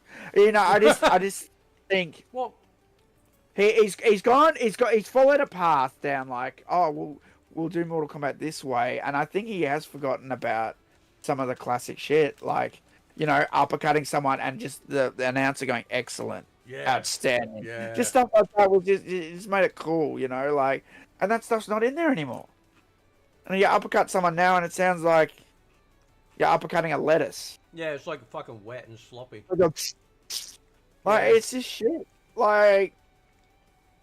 Like, you can have Get Over Here all you want, but you need all the other stuff. Mortal Kombat was such a visceral experience, with the uppercutting and the violence and the aggression and even finish him with the intimidation. I liked it when finishing moves were a skill in on itself, right? Now it's like anyone can fucking do it, but I liked it like. So now it basically a finishing move is just executing a cutscene, right? Whereas before, pulling off a fatality in the old days, you had 3 seconds. And a lot of people are like, I can't do it. I but thought it was less than that. It probably is, dude. Yeah. It's very quick. Yeah. But these days, you have all this time to do it. Like, so some of that skill factor's even been removed. Right? Now you got stupid easy fatalities. Don't get me started on that crap. Oh, the easy token ones, yeah. Yeah, so anybody who sees me plays will notice that there's 199 of those that just sit in the corner of my screen. And I'm like, they're useless, dude. Yeah. Like, seriously. But yeah, like in our day, we had to prepare to do a fatality. It was a skill. Even that was a skill in itself. Because you had to know the move, right? You have to know it. Like, for be example, in the right spot. Be in the right spot. And that's the other thing, like, so, for example, you couldn't spam the button. So, like, it's like, if you go back, high punch for Baraka's, like, head chop, right, in MK2, you can't do 5 backs and then do it. It won't go, oh, yeah, don't worry about it. You've already done enough of the backs to then do the next button. Like, you can't just, do whatever. Like, it is so accurate, and you've got to do all of that within this tiny sliver of a window, and I love it. And some of the fatalities are back forward, down forward, low punch. And you've got 2 seconds to do the fatality. And that literally what I just said, back forward, down forward, low punch. Yeah. That will take you 1 second to punch that in with the joystick. What about reptiles? Like invisible fatality in MK2. Up, down, high kick. No, sorry, up, down, high punch, forward, down, high kick. You got to do all of that within that same You've got window. 1 chance to do that. And the best way to do it is to actually be invisible. As you win, you go invisible right before you beat them. Yeah. And like kick them, and then it's just forward, down, high kick. Then if you can do that, that's the smart way to do it. So you had to do all this planning shit. Yeah. Just like when you have the whole high punch, for like, is it 12 seconds for Raiden? Yeah, I hate that for because I hate that. Like Raiden's a hard character, and I'm like, I don't hold fucking high punch for 8 seconds, you prick. Yeah. Fuck's sake. Couldn't you have made it like back, forward, high punch or something? Yeah.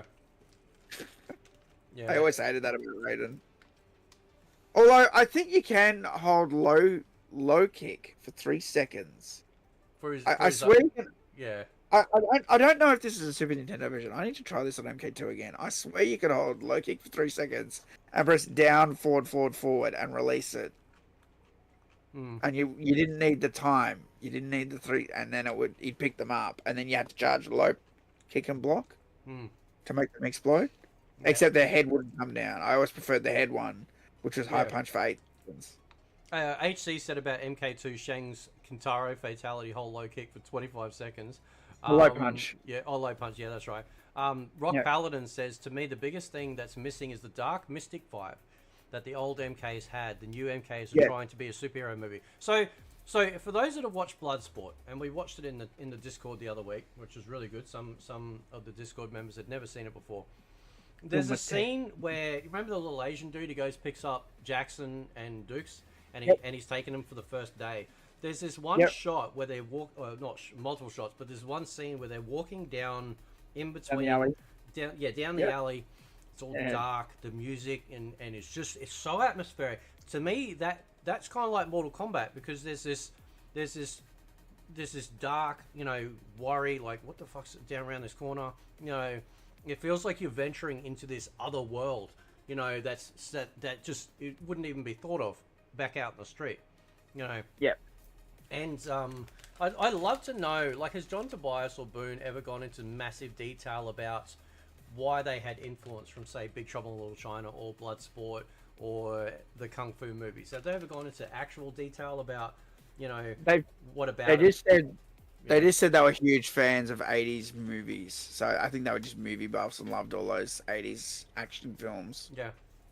But that mystic vibe, that's what I was saying. The fact that there's no pit, I just didn't go into more detail. But the fact that, like, the living forest is in the new one, but it's a different living forest. It doesn't have that spooky, scary element.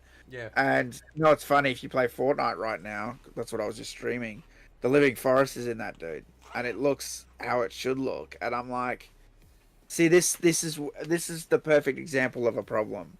If I play Fortnite, I can see the living forest, the pit, and the Deadpool. Yeah. But I can't. Other than the living forest, technically, I can't see the other two in MK1. Why the fuck is that? Do you know what I mean? Why can't I see the portal? Why isn't there a pit? Yeah. Why did they change Outworld from purple to sandy color to make it look Egyptian? Yeah. Like, why did they do these things? Like, literally, there is a screenshot of one of the Outworld things in Armageddon, and it says art by Tony Goski, and it says Outworld is always purple. Yeah, well, right now, the Wasteland stage is on screen. That's Outworld. That is Outworld. That's right. 100%. And that's what he's saying. The mystical vibe's missing. And yeah, purple's a mystical color. Ask anybody. Do you know what I mean? And the thing is, that's what made Mortal Kombat 2 so great, is that it was on foreign soil.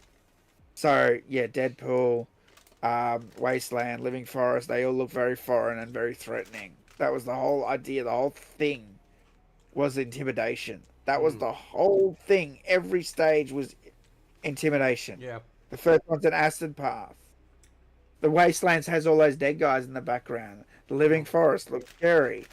The Armory even looked intimidating with all those weapons and lava in the background. Yeah. Then you had, like, the pit. The tower, maybe not so intimidating, just sort of atmospheric with the window and the clouds going past and the floating monk. Yeah. And then Khan's Arena is the most intimidating arena of all, where, like, all of Outworld shows up to watch you get your ass beat. Yeah. And if you lose to Gintaro, they cheer. And if you win, they don't cheer you on. Yep. They hate that. In a couple of the Mugen games, they've actually made it so Kintaro's standing off to the side. And so when you beat, like, Shang Tsung, Kintaro will then jump in from the background. Like it's simple, right? But it's like, man, that's fucking cool. That's like a modern take. But Devantizel, this is a good question for you. He goes, why do you think they never remade the Combat Tomb? Like, ever. Like, they've done Deadpool, The Pit, a whole bunch of them, Portal. Technically, they have. Actually, they have. I'm going to stop you there. Really? Uh-huh.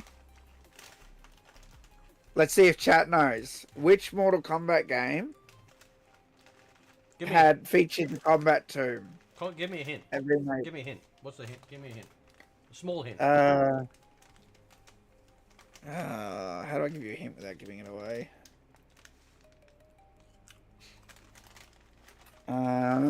Which era? Give me. We'll start with that. Which era? Yeah, let's say the 360 era, PS3 era. God, it wasn't in MK vs DC, was it? I want to see what the chat says before I answer. Okay, all right. Because I don't remember shit in that. What does Ringy say? Was it true that there was a stage fatality in the Living Forest where the tree would eat you? Or was that just bullshit? A room right It was in bullshit. school. Yeah, it was bullshit. Yeah. And they made it real and they put out Shaolin monks. Chat doesn't know. Yeah, you're correct. It's MK versus DC. I don't remember. Oh, right, Paladin did it. Yep. So when you fight Dark Khan in that sort of spacey sort of level and it's all broken and smashed up, Yeah. it's the combat room. Wow. You look. Holy! Can you But grab a picture if you wouldn't mind, and I'll Yeah. put in the bubble chat, and then I'll load it up on screen because I'm very curious Yeah, now. I freaked out. I'm like, that's fucking cool. That is cool. Let me find it. Slit says, yeah, there is a big delay, unfortunately, between stream and YouTube. YouTube's is terrible like that. Been weird lately.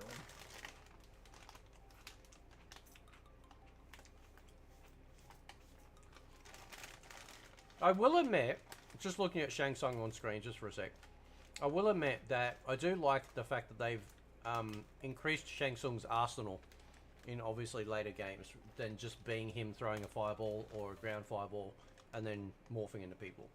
I kind of like the idea that they've given him other, you know, abilities and shit, you know, over the years to kind of give him his own, you know, suite of moves that he can use, so...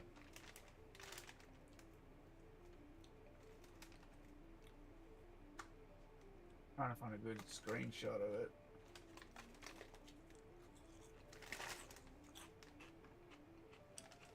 That's fucking wild though, I didn't know about that. Yeah, well, it's not an arena like you fight in it. Well, it is an arena, but it features parts of the combat tomb as part of the background. Yeah.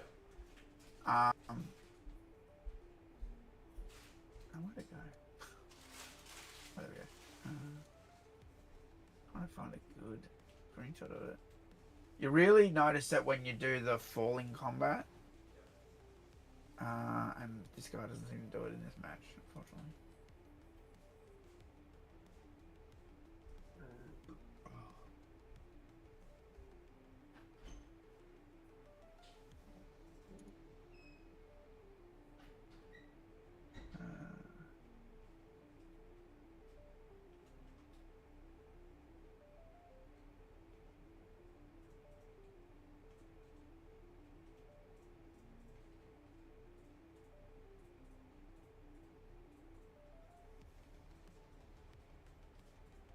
I'm quiet. What's going on?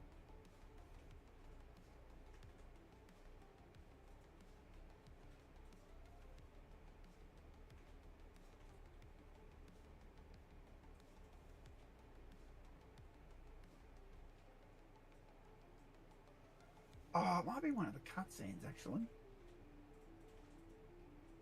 Let me have a look.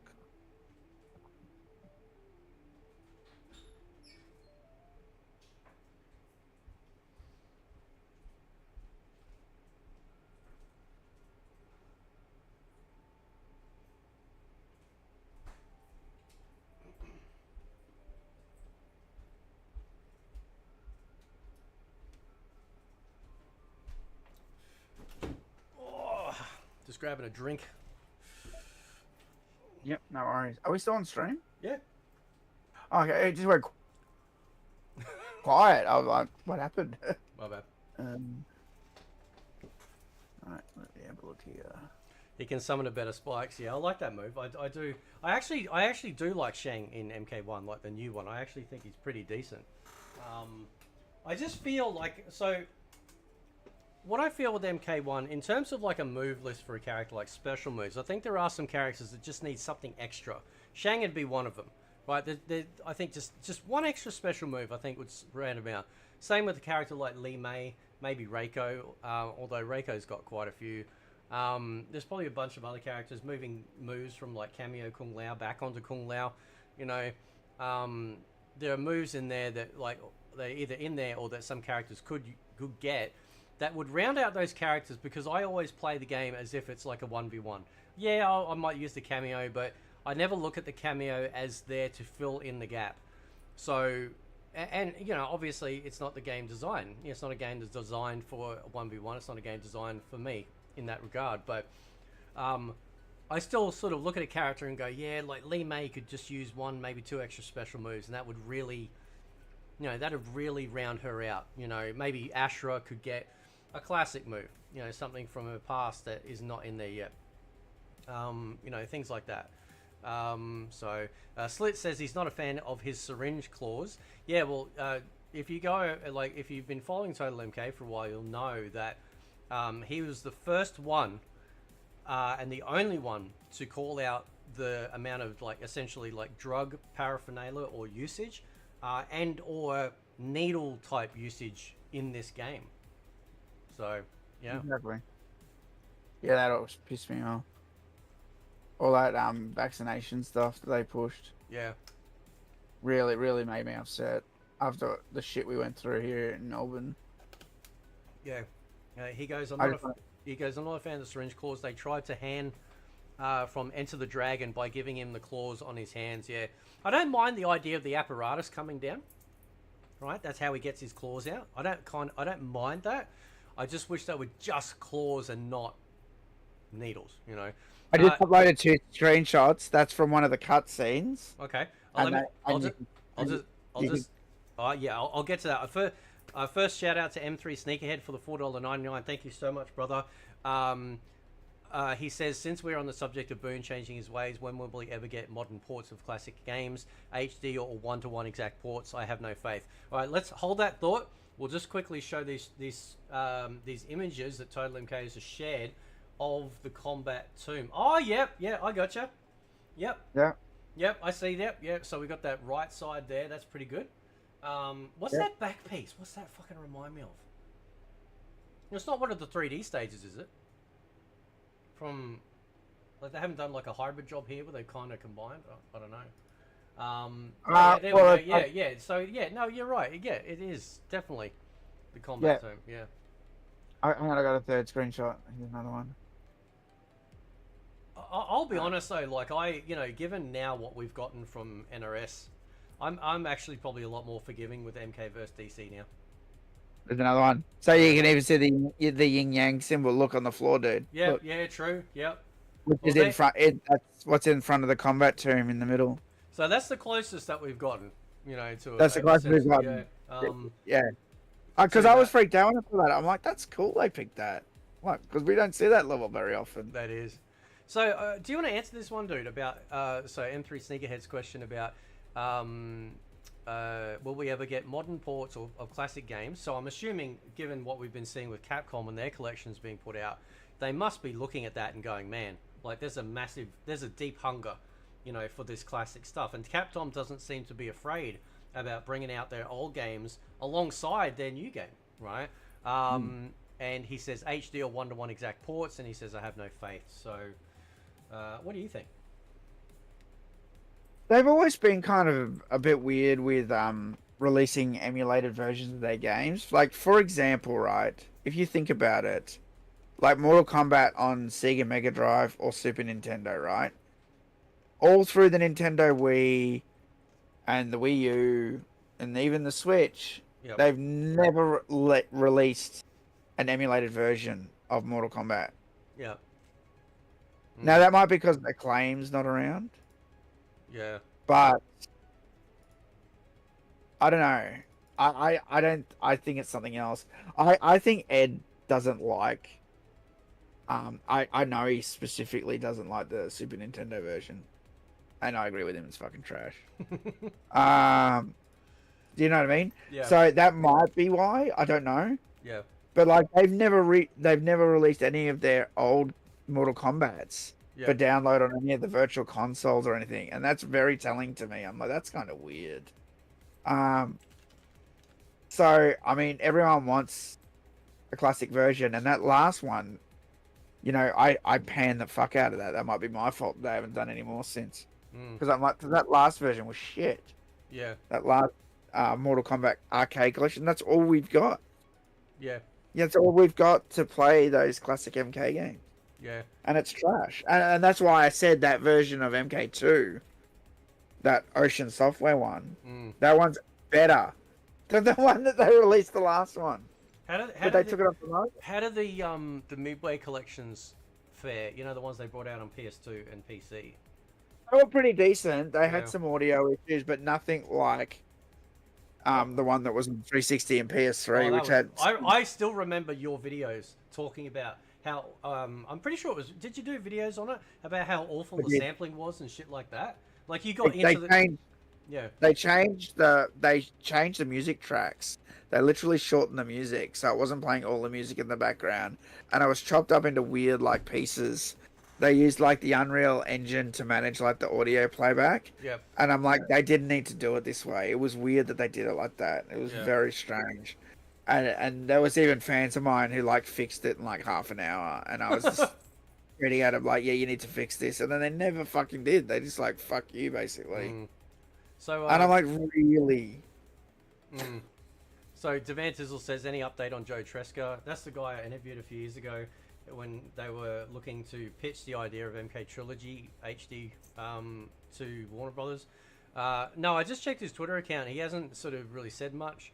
I'm pretty sure they have been working, like they've announced a game or something, I think, on there perhaps, but no word yet. But I know, like, when I did speak to Joe those couple of times, like, he is a very passionate MK fan.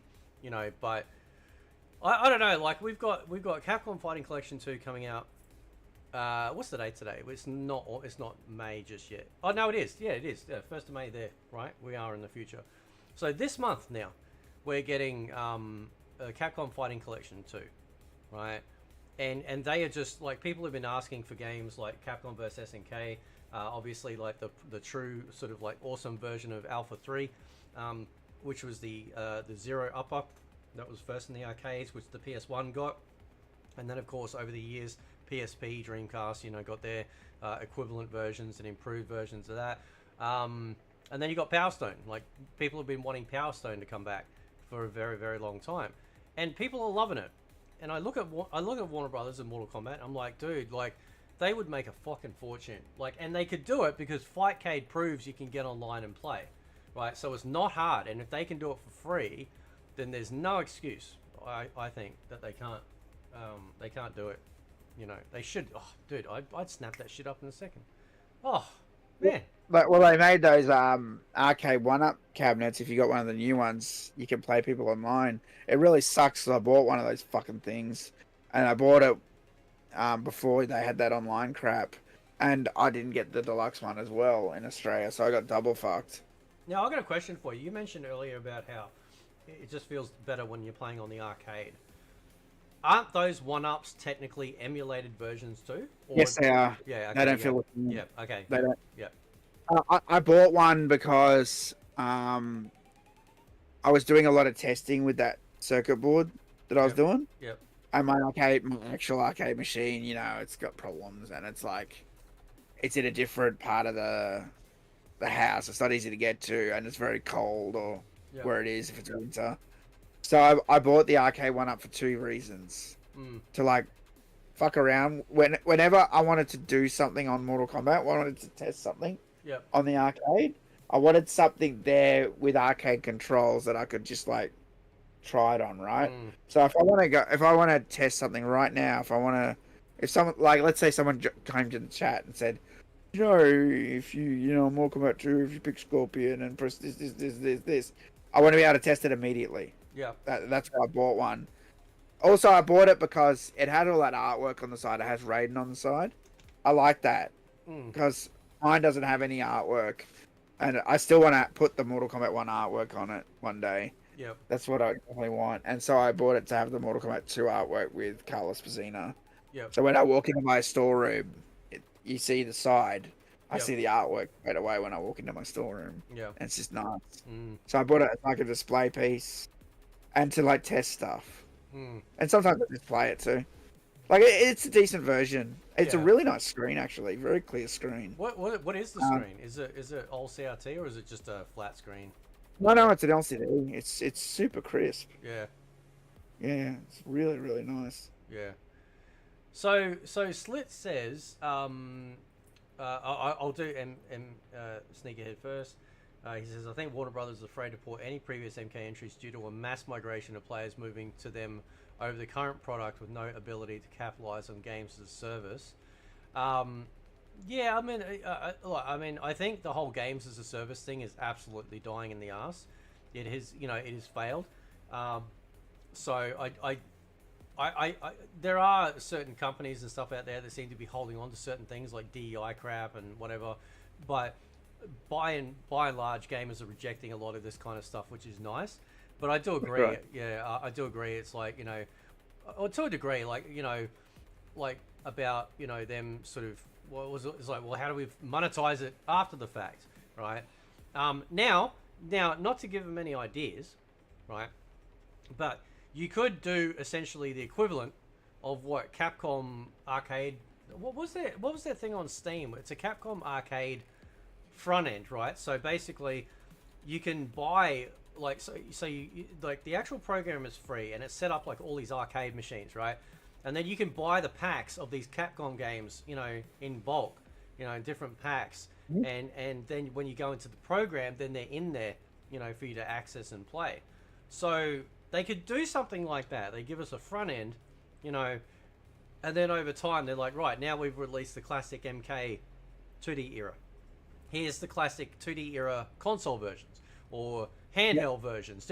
So you could, hope you're not listening to Warner Bros. But you could, if you wanted to, you could monetize and weaponize that in that way. And listen, I'll be honest, I'd buy it, right? Because like as long as it's reasonably priced, but I could support that. But full online play, it's got like they've all got to have online play. Again, Flight Cane can do it for free. They got to do it with that. And he also, and then Slit says, I think I get it now. Ed Boon is the vice president of NetherRealm Studios, meaning someone is higher than him. I think David Haddad, the president of Warner Brothers Games, is also the president of NetherRealm too. What's your skinny on that? I think Ed was like studio head. Yeah. I think Sean Hemrick now is studio head. Okay. Um, Sean's been there forever too, hasn't he? Yeah, he's been there a long time. I could be wrong. Don't just take what I say with a grain of salt. I think these guys move around in their roles. But yeah, being studio head doesn't mean you can do whatever the hell you want to. You still got to do what the company says. The company is above Ed. Yeah. Now, Freetime Just remember Arcade, that. he says this. There you go, brother. He goes, Paradox, which were making Thrill Kill. I have that. I have it too, yeah. It's a fucking amazing game. It's a fucking... like, I mean, so, given... Like, forgetting the age of the graphics, right? Like, that shit makes MK1 look pale, right? But because it's very sadistic. Like, you got a chick sticking a cattle prod down a dude's, like, fucking throat and, like, going, like... Dude, it is fucking...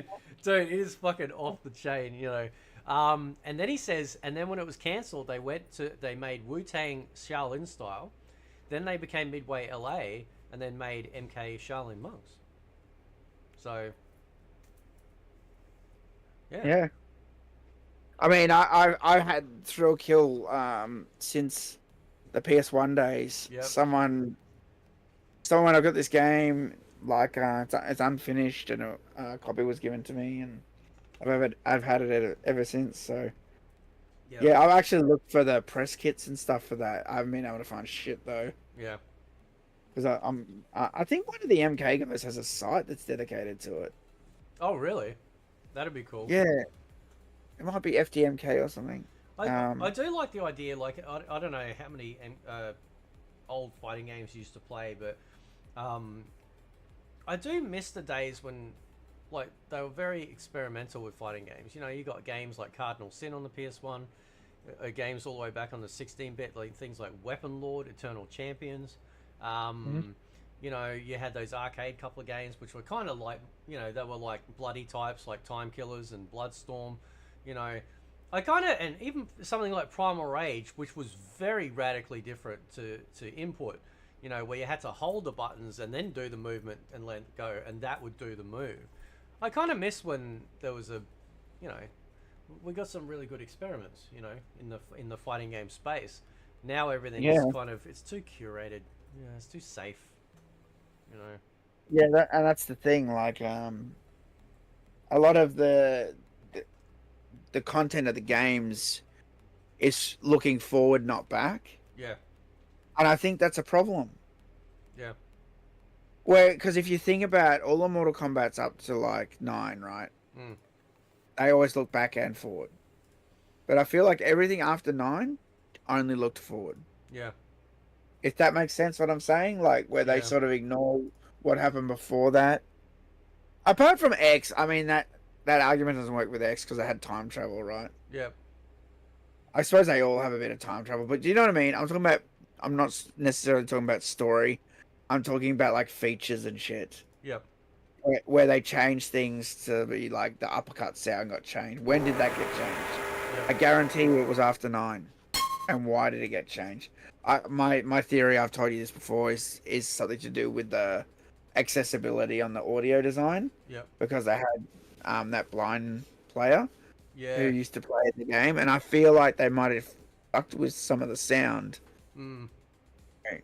But couldn't To but further couldn't they enhance just that- like, you know, make a you know, like they itemize all the sound stuff and then go, Yeah. okay, well we'll just mute ambient audio or whatever, you know, and then just do that. Like, I don't know why they can't just do that.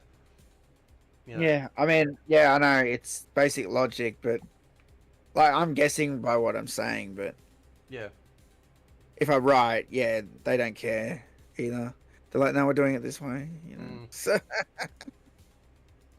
Yeah, it's just, I don't know. I don't know. I mean, I would lose my fucking mind, you know, if they announced like this year some sort of. So is this year the 30th year?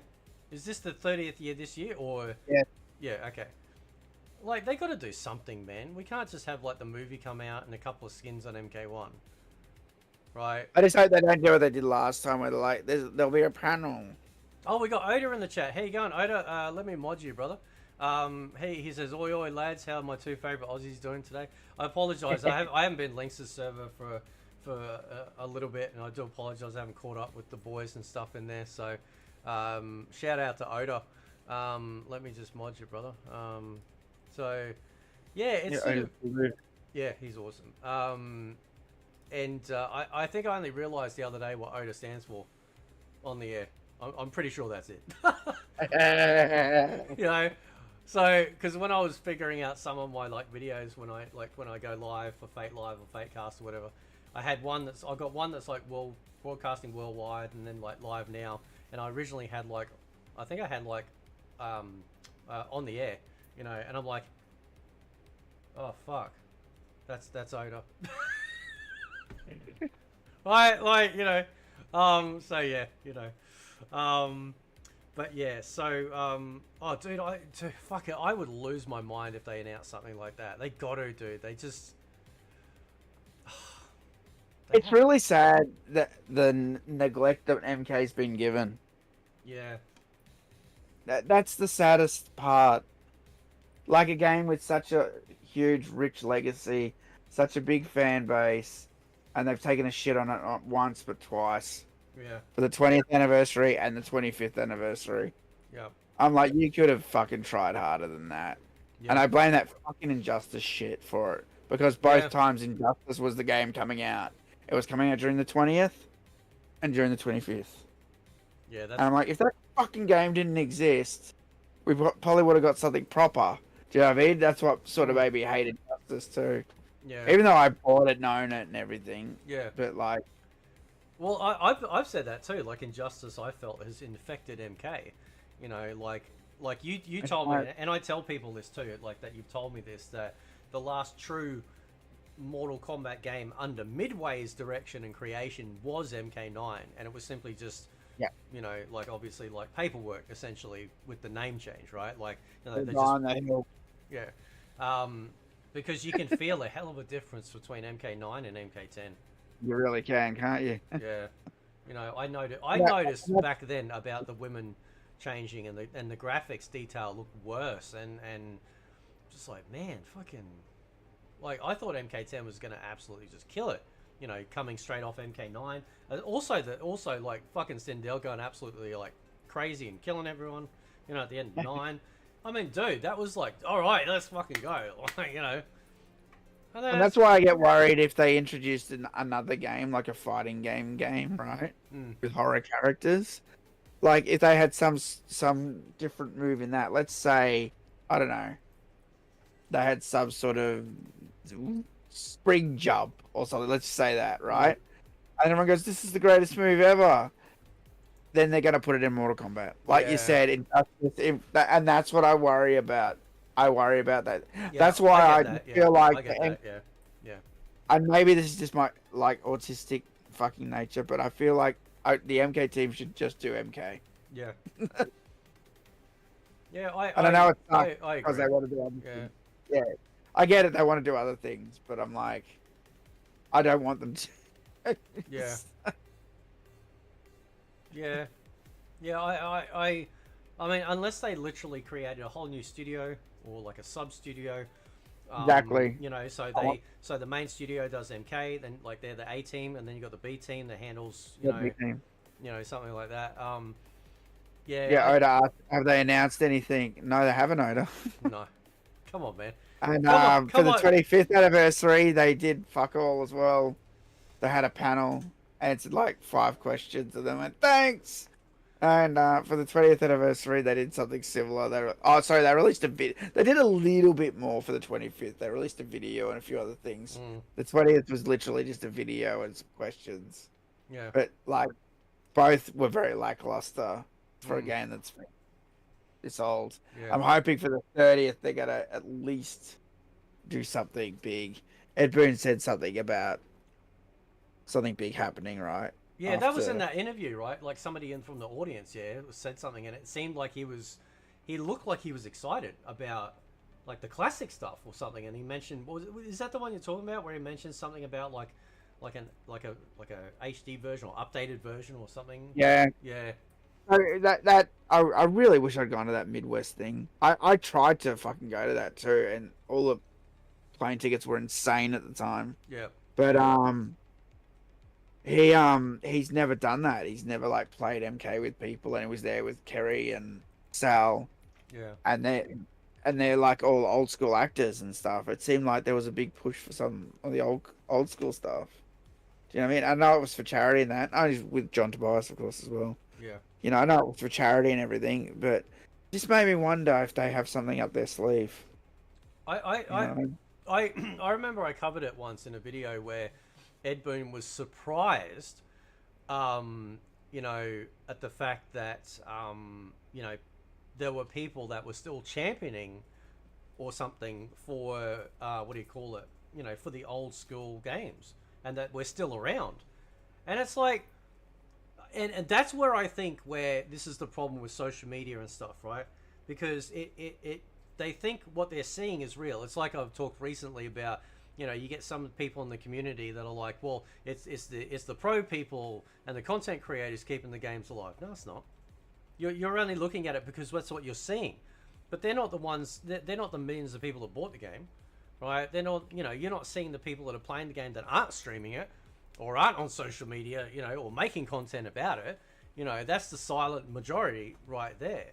And so when I read that, it was kind of disappointing. It's like, dude, like your franchise has touched the hearts of millions upon millions of people, right? And we're still here, right? If you want to make your modern crap, make it whatever. But you can have two pathways, two highway lanes going in the same direction. One for the people that love the NRS types, one for the classic. You can satisfy both sides at the same time. That's what I'd say. You know? Yeah.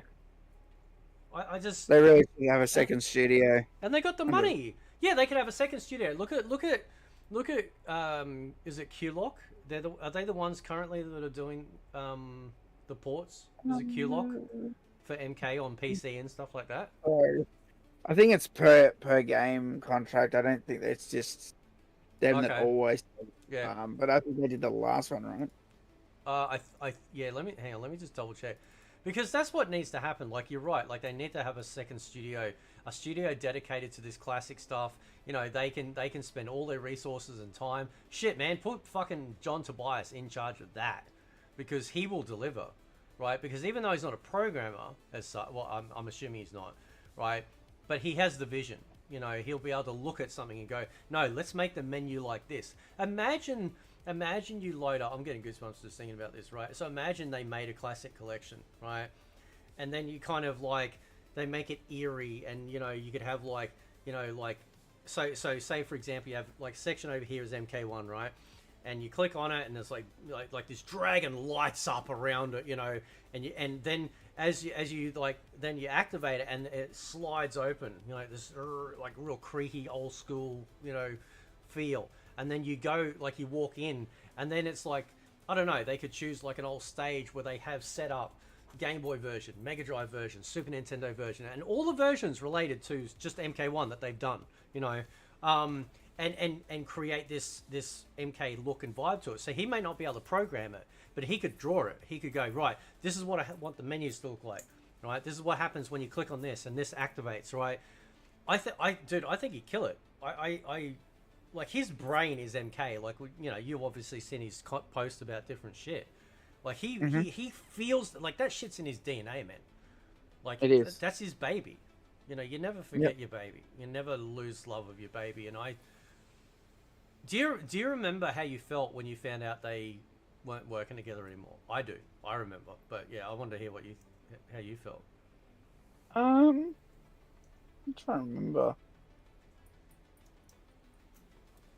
I remember I didn't feel.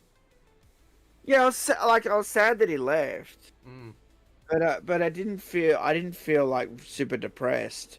Yeah. I'm like, well, people come and go, right? I thought, Yeah. okay, he's gone off to make his own game, and that, you know, but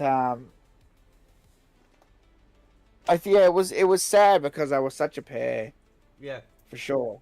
They were always in the magazine. It was Ed and John. Yep. You know, like I've got photos of them, you know, at the machine. They're both playing, you know, and so yeah, it was sad, but it didn't deeply affect me until, I mean, later on, you start to realize that MK was starting to lose a bit of those touches as the game went on, and it would degrade more and more. Yeah. First you lose John Tobias, then in MK9 you lose like all those good writers like John Greenberg and Yeah. you know, Vogel carried over, but eventually he'd get moved off the story team, and I don't know, just a whole bunch of that stuff Yeah. has affected the game, and it's just so sad, man. That's what I mean. You Like, know? that's why, like, you know, and obviously it's not every pro person. Obviously, when I say this, of course, but this is what really annoys me is that they look at a game and go, well, this is just a spreadsheet. This is numbers. This is just, you know, plus minus frames. You know, that's the only thing that matters. You know, and it's like you are literally using like the dead, rotten, beaten corpse of something that was so like they don't understand how amazing it was. They don't understand how visceral and ingrained like it was, and of course that applies to any franchise, right? Like, you know, there's people out there that feel that way about maybe a band that's changed over time, or a movie franchise or something like that, right? But as an MK fan, obviously, you know, we feel this change, and it's sad. But then you see guys like Daryl and other classic creators, you know, obviously outside of yourself, that you go, yep, no, there's still a love there, and I really hope Ed Boon realizes that, you know, because it's not going to be a failure if they go down that road and give us the old stuff. It will be the success rate is going to be almost 100% in terms of like positive excitement. I will have my virtual penis out on camera every day, being excited for a release of something like that. I would be beside myself. It'd be like MK9, almost. You know, this excitement, you know, because somebody left a comment the other day. They said, "Imagine Fate being excited for an MK game, right?" And that'd be the same. That applies to you too, bro. Imagine we were waking up every day going, right, let's go, you know, one day closer. Oh God, I miss those MK9 days, dude. Oh my God. I really do. Outside of the ban, dude, that was some of the best times to be excited, you know. Even though I was fighting with Water Brothers and I was pissed off, looking back, you know, we never got a Mortal Kombat as powerful and as strong as MK9. Yeah. Man. Yeah, it was almost like the rating system, you know, when they created the rating system controversy, right? You know, when they first brought it out, it was like that times 1,000. It was just, they just went like, right, we need an edge on everything, right? There's nothing smooth.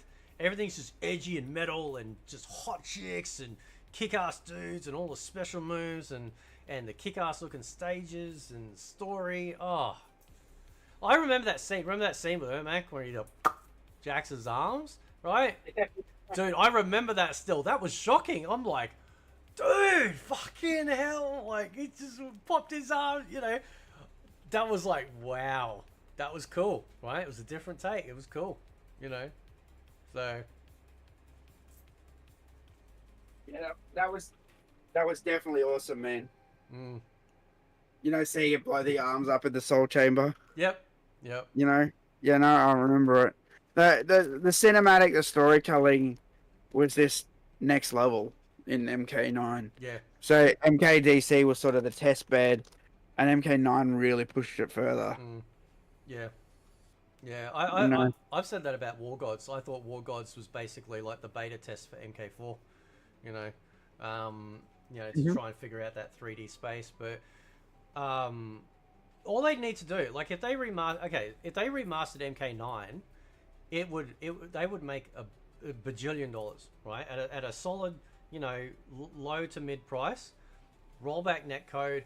All you got to do is just, obviously for console it would be remastered, right? But on PC it looks amazing regardless. But the cutscenes, right? So they remaster the cutscenes, or at least give us the proper, you know, original, you know, like file size, right?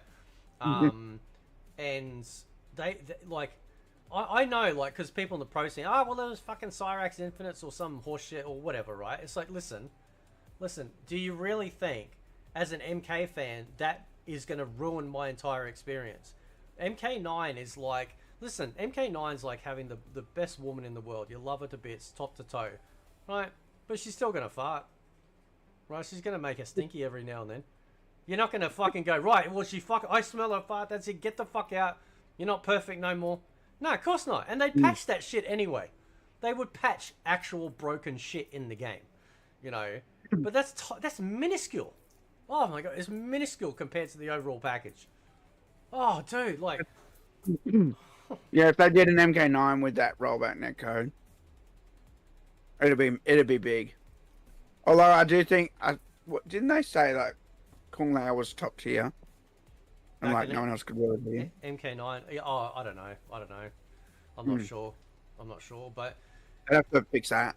Again, like, you know, well, Dragoon, and I think you were saying earlier, was that, like, you know, when we got given the games, you know, you said, and I always think of Cabal, because Cabal fucking decimated in MK3 with that massive combo that ended with the buzzsaw, and then in Ultimate, it was essentially a nerf. Like, they literally, like, it was a patch, and they nerfed that. Right? I didn't sit there and fucking cry about it or abandon the game. I'm like, right, okay, that's fine. Let's work around it. I didn't stop playing him either. That's the other thing too. I didn't drop him just because of that. You see a lot of these people go, oh my God, they nerfed this. Oh, that's it. I fucking, nah. Can't handle it no more. You know, and it's like, you know, do you love the game? Do you love the character? Or do you just love, like, the ones and zeros? You know? I love the playing. So, they'd make so much money if they if they announced tomorrow. Oh, dude. 4K MK9. Oh, dude. With rollback netcode. That's it, man. Where's my fucking Diddy oil? Get it out, shit, right now, man. I'm getting excited. You know, like, oh, fuck. Just, that's what I mean, dude. Like, No, who the fuck is over there cock blocking this shit? There must be a room, right, where all of this stuff is ready to go, right? They've already made it, all of it, right? And they got like Goro in front, just cock blocking anyone gaining access to it. It's like, you know, we know this will sell, but you're not getting access to it, you know. It's got to be Warner Brothers. Yeah. I wonder where John Tobias is now. No, Good now question. that San Diego's gone under. I don't know. I don't know either. So that would be interesting. The game man says, Oda says, not the Diddy oil. What? You should jump in the chat, Oda. You should come join your brethren. The game man says, I was told in the official Mortal Kombat Discord servers that the older Mortal Kombat games won't sell well today. Sometimes I call bullshit. Capcom is absolutely proving that that's bullshit. Well, 100%. Like, Capcom is killing it, right? They have brought out all of these collections over the years, and they are all selling, and everyone is having a blast. Everyone's having a blast. You know why? Because even with these old arcade games, they give you the different revisions, right? So you can play on, you know, if we had MK3, MK2, you could choose between 3.2 or 2.1, or sorry, 3.1 or whatever, right? Like you know. Oh, no. You know, today I was looking at that Capcom arcade fighting collection because, you know, I said I want to get it for X-Men. Yep. And then I realized, I'm like, wait, I won't be able to play this on the fucking Switch because it won't have the 3 and 3 button configuration. I have that stupid 4 button config that every system has. That's true. How the fuck am I supposed to play it? So HC just shared something to me. I'll try and share it. He wanted me to share this to you. He sent me a video. He says you can share this with Total or the chat if you want. So let me just get it nice and big. That's what she said. What she said. So let's share this. I'm not 100% sure what this is, but here we go. It's on the screen now. Right. All right. You ready? Can you see it? It's a video, so I've got to play it. It's only 32 seconds, but yeah. Oh, hang on, wait. Yep. All right, here we go. That's playing. It's very janky. Oh, there we go. Wow. Oh, look, it says make Mortal Kombat great again.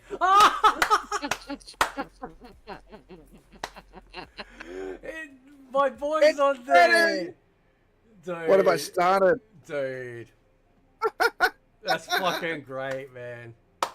Champion. That's fucking great. Shout out to fucking HC. What a absolute champion. That's amazing. That's awesome, dude. Oh yeah, he was in my chat before. I watched me play Fortnite. That is absolutely superb. Right? How have I got any sound effects? You know. Well done. Wow. I haven't. So yeah, that's amazing. That's definitely the movement. You know, like you're the head of it. You know, you could push that, man. Just like how we push the stuff back for the ban. You know, that you should do that. You know, because it's caught on. Shit, man, I got a hat. You know, I think you should, right? That was so and you lead it because like I know I blow, like, you know, it's like licking your nuts when I say this, but it's true. I found you on YouTube, right? My son, so I've told this story before, but I'll tell it again. So when I started watching Total MK, my son was like really young, right? And TMK came up to Queensland and he decided to come visit. And my son thought we were having a celebrity in the house. Like that's the impact of Total MK, right? And it was amazing, you know. And he gave my son, it was one of the Dragon coins, you know. And so I'm telling you, dude, like you know, we got all these group therapy sessions for all of these people, you know. I'm talking about, right? And but you are the MK, right? And somebody said it's right, like, you know, you should hashtag MMKGA, right? 100%. You know, because It'd be that's so good if we could fix it up. sorry. I was gonna say, it'd be so good if we could fix it up. Sorry, I was eating. No, that's right. You caught me. You caught me eating a Allen snake. wow. It'd be so.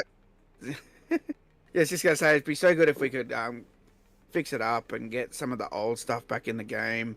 You saw how people reacted to Floyd, right? Yeah. That Oh, just yeah. goes to show. That reaction just goes to show that there's things missing from MK that people love, and that's proof. Yeah. The Floyd thing was proof, man. Yeah. That was proof that the old school shit is what people want back. Yeah, because Conan dropped and nobody gave a shit. The people only gave a shit about, you know, about Floyd, like trying to find him and stuff like that. You know, and as a character to control, he was a lot of fun. You know, he just felt like it almost felt like having a modern day Chameleon. You know, but a different take on Chameleon. You know, so instead of having like him shapeshift randomly, you know, he just had all the moves in himself. Like, you know, it was like a Shijinko kind of. Exactly. So, But you know, it was so good. Imagine that. Imagine they put in MK1, they put the uppercut sound back in. Yeah. They put the pit back in. They put some good levels back in. You know, they got rid of their stupid man buns and fucking vaccine needles. Like, let's just get things back on track. You know? I think you should start the movement. I'll back it. I'll put out videos supporting it too. Right? Make Mortal Kombat great again. Right? And start getting the people excited about it and showing that this stuff matters. And in the interim, you know, if people want to play these old classic games against other people, Fightcade's right there. Most people have a PC. You know, shit, this stuff would probably work on a Steam Deck. You know, or you know, a tablet or a phone. I'm sure people can figure it out. But you know, there is a hunger. There is a massive hunger. If they announce, like, for example, like the millennial gens that grew up with the 3D era, if they announced that tomorrow, they'd be fucking happy too. Right? Even if it was jank as shit and broken and stuff, they'd be fucking happy as shit because, you know, that was their MK and it was these great memories. It doesn't matter if it was broken. Who gives a fuck, man? Like, what was more important, having fun or crying about, you know, some broken shit? You know, it's having fun. And Exactly. I just, oh man, I just think they, you know, but yeah, that's your movement, brother. You know, you should. See, Oda gets it because he says, you know, Floyd's a great addition. The challenge to find him and not knowing what the challenge were allocated to you made him feel like a real secret character. That's exactly it. Yep. So literally in the same game, in the exact same game before Floyd was in it, and you went into invasions, and you went around the board, right? Yep.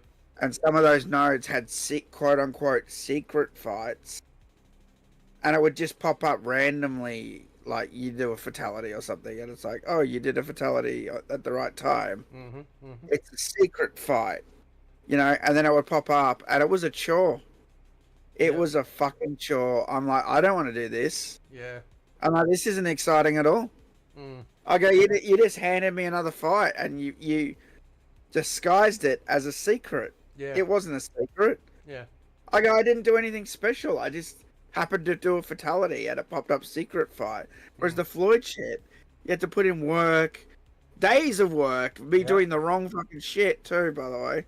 You know, and to figure out a real actual secret. And then when it popped up, I was like, yeah, this is it, real secret, you know? And you got real rewards when you won. When you won those bullshit secret fights in Invasions, it gave you fuck all. It gave you the same shit that winning a normal fight. It was like, here's your 100 coins. Yep, that's I'm right. like, this is not secret, bro. This is not a secret. Yeah. Yeah, I mean, that's the And thing. it made a big difference, Like, you know? yeah, like MK's strength. Like, I like the gameplay in classic MK, sure. Like, it's a lot of fun, right? But to me, its strength is everything else. You know, it's the design, sound, you know, both audio and music, you know, character design, storytelling. That's what makes MK for me. Because right now, we have you know, we have an MK game that, yeah, it looks pretty, but it has no soul, right? Right. You know, and so, you know, you've got like a team of what, 400 people, development team. You got a multi-billion-dollar company backing it, and they can't, what?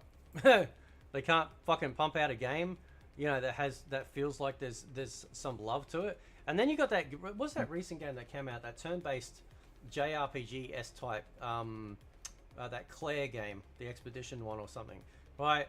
And that is just absolutely smashing the shit, you know, out of all of these AAA games. Why?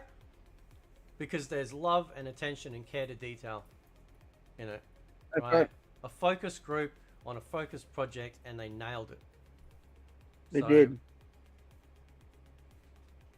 So Everyone I who found Floyd have all said actually felt like an achievement encountering him because of the grind to get it there. Exactly. Yep. And that's how secrets in MK always should be. You know, it's not. It shouldn't be easy, Yeah. right?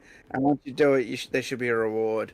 And unfortunately, like I said, with the invasions, it was so easy, and the reward was shit. It didn't feel like a secret at all. yeah, It felt phony. yeah, it's just Invasions feels like some shitty mobile game. You know, run to spot fight, run to spot fight. But it could have been good when they said there was a secret on every node. I was excited, dude. Yeah. I was like, fuck, I wonder how we find them. Like, what do we do to unlock the secrets? And then I thought it was going to be okay. I found the secret on the first node. I just unlocked, you know, some music or some concept art or something, sort of like Crypt. But that wasn't even in it either. You know what I mean? Yeah. That's what I thought it was going to be, you know? Oda says most AAA games are being overshadowed by random indie games lately. The indie games are works of passion. The AAA games are works for profit, and you can definitely feel the difference. Absolutely, 100%. Yeah. Yeah. 100. Yep. Yep. You know, and that's, yeah, and that's like it's great to see. It also is great to see because then gamers are starting to sort of realize that, well, you know, why are we paying for this AAA slop when over here, you know, it's so much better. Let me just drag Oda in. Here he is. He's not getting out of this one scot-free. How you going, brother? Evening, cunts. Forgot about that. What's happening, man? How's it going, guys? How's it going? Yeah, good, man. Good. I finally got my computer and everything switched on, so I thought I'd come and say hi. Nice. Yeah, we'll always Yeah, welcome. dude. Sorry, I haven't chatted for Thank you. ages, man. I've been busy and shit, so, you know. Yeah. Nah, it's all good, man. I haven't been about as much as I was recently. My shifts have changed at work, so I'm having to start earlier, so going to bed earlier. Oh, fuck that. Missing everyone for time zones. Yeah. Yeah, going to bed early is like old people shit. Fuck that. Yeah. I know, man. It's horrible. It gets to like 9 p.m. and I'm looking at the clock, going, I should probably be going to bed soon. Yeah. Yeah. Been there, done that. Yeah. Yeah. Probably fucking that'll be like us for it tonight too. Probably I'll like, because what is it? It's 3:38 at the moment in the morning, so you know. But it's a different crowd, right? Like, so if you stream like during the night for us in Australia, you get a different crowd, and then of course, you know, lunchtime for us during the day, you'll get another crowd. Like, it's, Yeah. you know, it's different. So you know, whatever. But yeah, Ringy said in MK2 fighting noob was a grind. You had to win the 50 matches in a row. I remember that. And doing Pong was even worse. Oh, that was 250, wasn't it, from memory? 150, yeah. Yeah. Yeah. Now, so in MK3, one thing I did, was it MK3 that introduced the choices of treasures? Was it MK3 or Ultimate? Yes, MK3, Yeah. when you beat the game, yep. Yeah, I actually liked that. I thought that was kind of cool. I thought I like that was, that too. Yeah, I thought that was a really nice addition. It's like, yeah, you can have the ending, or you can do this other cool shit, you know? And you know what? That particular setup, they could take that and use it now, right? It would encourage people to finish the arcade.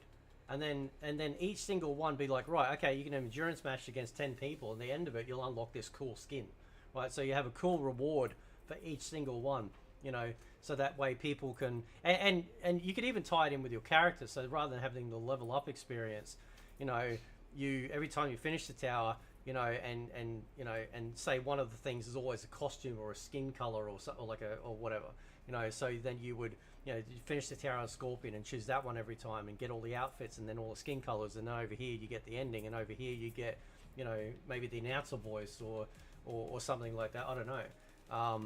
You know, I thought that was a really good system. I thought that was a really, really good system. And we never got the combat codes back either. That's something else too I kind of liked, you know. Yeah, I'm surprised they got rid of combat codes. We had them in MK9. Yeah. That's the last one I had them. I thought, so yeah, so you know random combat in MK9, right? Yeah. I thought that was peak. I thought that was the best, like literal, obviously, random combat you could get. You know, it would just choose all, you know, you could set the amount of multipliers you could have, or whatever, like the what do you call it, the fucking casino roll type shit, you know, the slot machine type. Oh yeah, that was Yeah, right. you could choose like a small amount, or like say the max, like all, you know, like what was it, like 6 or 8 rows or something crazy, you know. Yeah. And then in MK10, what they did is that they took that, and then they just applied it into just the towers, and I don't know, man, I didn't like it as much. I preferred MK9. I don't know why, I just did. Yeah. So, I hear. But yeah, and one of the things too I didn't like, one of the few things I didn't like in MK9 was the introduction of armor. Didn't like that. You know. Yeah, I just, didn't like that either. I still don't like that. You know, like I just, it's just adding something because you created another problem.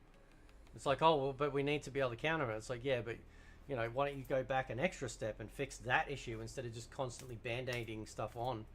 You know, that's why they added up block in MK1, because jump kicks were so strong in MK11. I think Brady told me that, and it's like, well, so why don't they modify the jump kick? Why added something extra? You know, or just simply make it that somebody jumps in, make the uppercut, you know, the true anti-air like it used to be back in the old days. Exactly. You know, so yeah. Exactly. So what do Yeah, you man. What have you been doing, Oda? What have you been playing? Any games you've been playing or anything, man? I've just started a new playthrough of Fallout New Vegas. Nice. Okay, I've cool. lost count of how many times I've played this game now because I love it that much. I've recently downloaded Alice Madness Returns, which I still Cool. need to actually play. Yep. And I've re-downloaded Assassin's Creed Brotherhood to Cool. play tonight. Yep. Oh, I love that game. Cool. Yep. I love Brotherhood. It was probably Yeah. one of It my was- it's favorite my Assassin's favorite. Creed games. Yep. I think My favorite too. I think It's got that perfect balance of good gameplay and good story. Exactly. I think Dragoon was saying he's because I started playing it. He's wanting to play Syndicate, Assassin's Creed Syndicate, and I thought yeah. I love the theme, the feel of that game. I really do.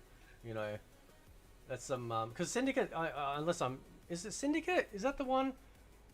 That's the one. It's the brother and sister, Victorian right? England Yeah, one. yeah. Yeah, Like brother the and Peaky sister set in Blinders, London. the Peaky Blinders-esque, you know, like that gritty, you know, London feel. I Yeah. love it, man. I love it. It's fucking great. It looks really cool. It's Syndicate was a weird one. I did play Syndicate. Gameplay wise, I enjoyed it. I liked having the brother and the sister to switch between, because you Yeah. could keep switching between them during the gameplay, and they each had slightly different like play styles, Yeah. which was really cool. I like that. The only thing I really didn't like about Syndicate was the way the story panned out. Yeah. So I played a good chunk of that game, Yeah. like a good number of hours of it, and I'm playing it, and I'm like, I feel like nothing's really happening and progressing. Yep. And then all of a sudden, they're setting me up to go after the last guy, and I'm like, Yeah. wait a minute, wait, what? It feels like I've just eaten a sandwich, which is 2 pieces of bread and no filling. Yeah. Like that was my main issue with it. I probably would go back and replay it because, as you said, the scenery, like being set in Victorian era London, Yeah. absolutely brilliant location. The map itself is bloody huge. Yeah. Like running around that entire map is great. But yeah, it's just I just feel a bit disappointed with the story with it. Like I feel like they could have done more, or the story could have been padded out better, Yeah. rather than 90% nothing and then everything happening in the last 10%. It was like, oh, okay. Were either one of you two I wanting think to? Syndicate is probably. Oh, sorry, carry on. No, you're right. Go ahead. Yeah, you're good. You're good. I was just gonna say, I think Syndicate is probably the latest Assassin's Creed game I played all the way through. I did try, was it Origins? I believe the one that's set in like ancient Egypt Oh, yeah. sort of area. Yeah. I played a little bit of that, played about an hour or two, and I just couldn't get on with it. They changed all the controls from what I was used to. They Yeah. really leaned into the RPG element rather than being an action adventure game. And it just didn't feel like Assassin's Creed to me. Yeah. Did any of you interested in Shadows or not really? I I kind of am. Like, I do want to play it. I know all the controversy in that, and to be Yeah. honest, I don't really care about all the controversy. It's a video game to me. Yeah. The trouble with Shadows is it's too little too late. I mean, as Yeah. Assassin's Creed fans, we've been begging for Yeah, I know, Assassin's Creed dude. set in feudal Japan I know, since man. like day one. Fucking Ninja And Hello. they kept denying us. They kept denying us. I saw it on the and- shelf today for the first time.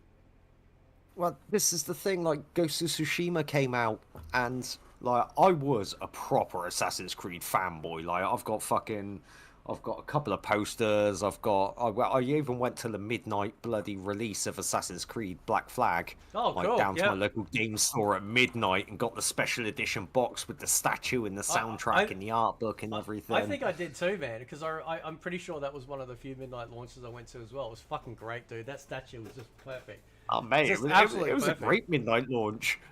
I went down in the pirate hat. Oh, really? Yeah, I bought a pirate hat like a week before just to wear, like when I was going to Nice. pick up my box. Wow. Just quickly, Brendan Hall, I can't talk right now. Brendan Hull, how you going, brother? Hello, all. I didn't know we were live. Love from Maya and me. All love to you too. Thank you so much, brother. Yeah. Fucking pirate hat, man. That's funny. Have you got pictures? That'd be fucking. Yeah. Have you got pictures of you? No, in the I pirate? don't. Oh, I'm afraid. I Oh. wish I did. that would have been It was funny. brilliant. But yeah, with Assassin's Creed Shadows, like, I was kind of excited about it, but the trouble is, Ghost of Tsushima exists, and Yeah. like, I was a real Assassin's Creed fanboy, and when I played Ghost of Tsushima, when I finished that game, my first response, like, the first thing I said to my friend about it was, this was the game Assassin's Creed has always wanted to be, but never got there. Yeah. And I honestly, I think Ghost of Tsushima was the final nail in the coffin of my like heavy interest in the Assassin's Creed franchise. Yep. And like when they announced Shadows, like I even text my friends the moment they announced it. I messaged him and said, "Look, they're announcing Ghost of Tsushima Ubisoft edition." Yeah. Yeah, I mean, it's just... what did we get recently? We got Rise of the Ronin. So that's just recently come out on PC. So that's cool. So yeah, you kind of... Yeah, it's like... When you got these, like, superior versions, why'd you even bother, you know? I mean, look, Yeah. I've always said this, like, any game at the right price, like somebody mentioned in chat, you know, like, it'll be good for $20, the Shadows. And that's the thing, though, like, it's not wrong. Like, any game, if you're like, look, I want to play it, but I'm not putting down $50, $80, right? But if it's on a deep dish sale, I'll get it, you know. And yeah, like almost any game has a price point where you go, okay, I'll pull the trigger. I've only spent $20. It's good, you know. Yep. Like I'll deal with it. So you know, I was very much like that with Minecraft. Like I love Minecraft, but there was no way I was ever paying full price for that game. So Yeah. I just waited and waited until I saw it on sale, or like saw it a physical copy in one of the second-hand stores. yeah. My kids went and saw the movie, right? and then they haven't played Minecraft in ages. They came back and started playing Minecraft again. So, I am you know, waiting for a big influx in Minecraft player numbers after the movie, to be honest. Yeah. Yeah. Like it's crazy how much like an adaptation of a video game will reignite the popularity of that video game. I Well- mean, take Cyberpunk 2077 for example. Yeah. When that released, it was released very badly. There was all that stuff Yeah. that happened, everyone hating on it. Then people started to like it, and then it sort of died off again. And then the anime dropped on Netflix, the Cyberpunk Edge Runners anime. Yeah. And the moment that show finished airing, player numbers were hitting their max peak again Yeah. on 2077. Yeah. And I'm pretty sure The Witcher probably underwent the same thing. I can imagine a lot of people after watching the Witcher series dusted off their controllers or, you know, re-downloaded The Witcher and played it. Yeah. Probably the same with The Last of Us as well. Yeah. I like know Fallout got another spike. Oh yeah, yeah. After the series, yeah. Like that's the thing. Like Yeah. I was not sure whether the movie's going to be good or not because it kind of, I don't know. Like it kind of like I mean you know everything. Whenever there's some comedy, Jack Black shows up. You know, like they just it's kind of like fucking Pedro Pascal. You know, he's showing up in everything. It's like for fuck's sake, just you know, there must be other actors. You know, and so you can get a bit of burnout. But the kids came home and they thought it was great. You know, it was apparently just a good fun movie. And they want to watch it again, so I thought, okay, all right, fair enough. Like, you know, they are the audience, and they grew up playing Minecraft. Yeah. You know, they're the era that grew up playing it. That and Terraria and other similar type games. So, well, yeah, no, I'm glad then at least it worked. And then of course the fucking Happy Meals, right? You know, with the toys and shit. So, you know, they were like, they were getting them and stuff, and it's like, okay, yeah. And hey, listen, like it was the first time in forever we saw Happy Meal toys that were actual fucking toys, and not like bits of cardboard with a picture on it going, "Here's your toy, bro." It's bro, that's not a fucking. That's not a fucking toy. Right, that's not a fucking toy, right? That's toilet paper for the cardboard monster. Like, come on, man. Like, fuck's sake. So, you know. I did see that apparently in the Minecraft movie, Jack Black sings this little song about chicken, something about Steve liking chicken, and that song's been, I don't know if it's been uploaded to Spotify or wherever, but it's been streamed so much in the UK that it might actually get into the UK top 40 like singles chart for music. Fucking hell, I know, right? When was the last time that happened? Was it Bob the Builder? Was that the last time something like a... It was like... probably something stupid like that. Yeah. I was saying this to people the other day. Like in the 90s and early 2000s, it was very common for kids' TV shows to then bring out like a music album and things like that. Like you had Bob the Builder's album, I'm pretty sure you had Womble's album, Teletubbies album. Like you had all sorts. Yeah. Yeah. Mr. Blobby. Yeah, Brendan says Cyberpunk was and is one of my favorite games. Been playing since Cyberpunk 2020. Learned the ropes from Morgan Blackhand's adventures. Yeah, I have not delved into Cyberpunk yet, and I am a huge Cyberpunk fan of like Cyberpunk in general. Like I just love, you know, when they make a Cyberpunk type game, or you know, I'm big into like synthwave, so that reminds me of like that futuristic / retro wave / feel. But at the time when I got Cyberpunk, I don't think my computer could sort of handle it. But Cyberpunk is one of those games where, just like with Space Marine 2, it's like, yeah, this is the game that I want to upgrade for. You know, I do not want to be held back in any capacity enjoying this game. You know. Have you seen the photorealistic mods for Cyberpunk 2077? That's scary. Like I'm looking at it going, that's insane. Dude, that's real life. Like it looks like real life. It's fucking wild. Yeah. I looked at it and I was just like, there's no way this is a video game. Like this is too advanced. This is crazy. It wasn't until like one of the characters popped up that I was like, oh damn, this is game footage. What the hell? So Slit says if you like Cyberpunk, have I played Shadowrun? Only a very tiny amount. Tiny amount. Have you guys ever played Shadowrun before? No, I never Shadowrun? played Shadowrun. Yeah, Shadowrun. I don't think so. No. Like some of my one of my big Cyberpunk games back in the day was Syndicate, like Syndicate Wars, right? That was my big one back in the day. You know, both on PC and PlayStation 1. I think it came out on. And then many years later, I believe it was a Brisbane studio, right? So right here, I think they made a spiritual successor to you know, Syndicate Wars with Satellite Rain, and that's really good too. You know, same isometric top-down view. You know, taking control of 4 agents. You know, different weapons, the ability to, like, you know, control people with like psionic abilities, stuff like that. So, yeah, you know, I just love the feel, man. There's something about it. It's weird. It's like a combination of like 80s aesthetic and the future. You know, it's I don't know, man. Like all the music that I do on the channel, all of it. One of the first genre I put in to create it is synthwave. Like every time, you know, and then I just add on to it because I don't know what it is. I just love the sound, you know. It's just, yeah, I don't know, man.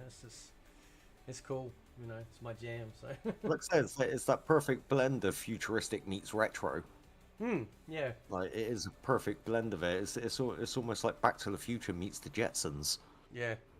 How you going, Michael? What's happening? Yeah, not much though. We're just chilling, relaxing. So but yeah, no, yeah, that is true actually. Yeah, the Jetsons. Jeez, fucking hell, that takes me back. I'm pretty sure we've already passed. Or no, wait, when was the Jetsons supposed to be set? I know we've passed the Back to the Future year, the one where Marty McFly goes into the future. Yeah. I can't remember when the Jetsons were supposed to be set. I'm pretty sure it's not far off though. Yeah, I don't know. Shit. But yeah, no, I'll have to give Cyberpunk a try. You know, I haven't played a lot of games lately, but I would love to. Well, my only gripe with Cyberpunk, right? This is the only gripe, right? And I'm sure there's a mod, but I always thought it would have been great in third person. Just, you know, you could see your character, right? And see the way you've, like, you know, dressed them up or designed them and all that sort of shit. And I'm pretty sure there's a mod, but I don't know if it looks janky. You know how you can get, like, you know when you go third person in like an old Fallout game and you look kind of fucking stupid? Yeah. You know, it's kind of, you kind of look a bit, you just look janky because they didn't really give a shit about trying to animate it properly for third person. You know, it kind of looks a little yeah, weird. they just sort of tethered the model to the camera, didn't they? Yeah. So I always thought that, but and then because when you drive around, you can drive around in third person in Cyberpunk, Yeah. but only first person like in the rest of it. But yeah, and I'm a big Keanu fan as well, so you know that's kind of a draw card as well. You know, Keanu's got a great head on his shoulders and stuff, so you know it'd be cool to see his acting. I'd say his character is quite Johnny Silverhand was a cool character in those games. I liked Keanu in that. I kept forgetting it was Keanu Reeves though. Like it's kind of hard to forget because he just looks like Keanu Reeves as well. Yeah. They literally just scanned his face for it. Yeah. But like you kind of forget halfway through that, like, wait a minute, this character is actually being voiced by Keanu Reeves. Oh my god. Yeah. Yeah, that's that became when did that start becoming a thing where they actually got like big name actors to start voicing in games and stuff? I remember. So I remember that Kevin Spacey was like face scanned into like a Call of Duty game quite a few years ago, and that was pretty accurate. I'm sure they've done it. Like I'd have to look into it, you know, like because I'm sure they've had, you know, like big names like do a voice line or something in games over the years. I'm not sure when it has like would have started. Yeah. You know, for that. But I know in the for the DLC or expansion for Cyberpunk 2077, they got that Idris Elba in it. Yeah. And then you are Death Stranding. They've got Norman Reedus. Yeah. That's actually, you know what? I was thinking the other day. I was going through my collection. I'm like, I haven't watched the Boondock Saints yet. Ever. Right. So have you guys watched that? Have you guys watched? How have you not? I Yes. How have you not seen the Boondock Saints? I don't listen. I don't know, man. I just like, and I keep meaning to, right? Like I'll sit and I'm like, oh yeah, you know. All right. So is it good? Like, is it really good? And what sort of vibe I is it? enjoy Is it. it like a Quentin Tarantino style vibe? You know, like who directs it? That'd be a start. It's not fucking what's that fucking cunt's name?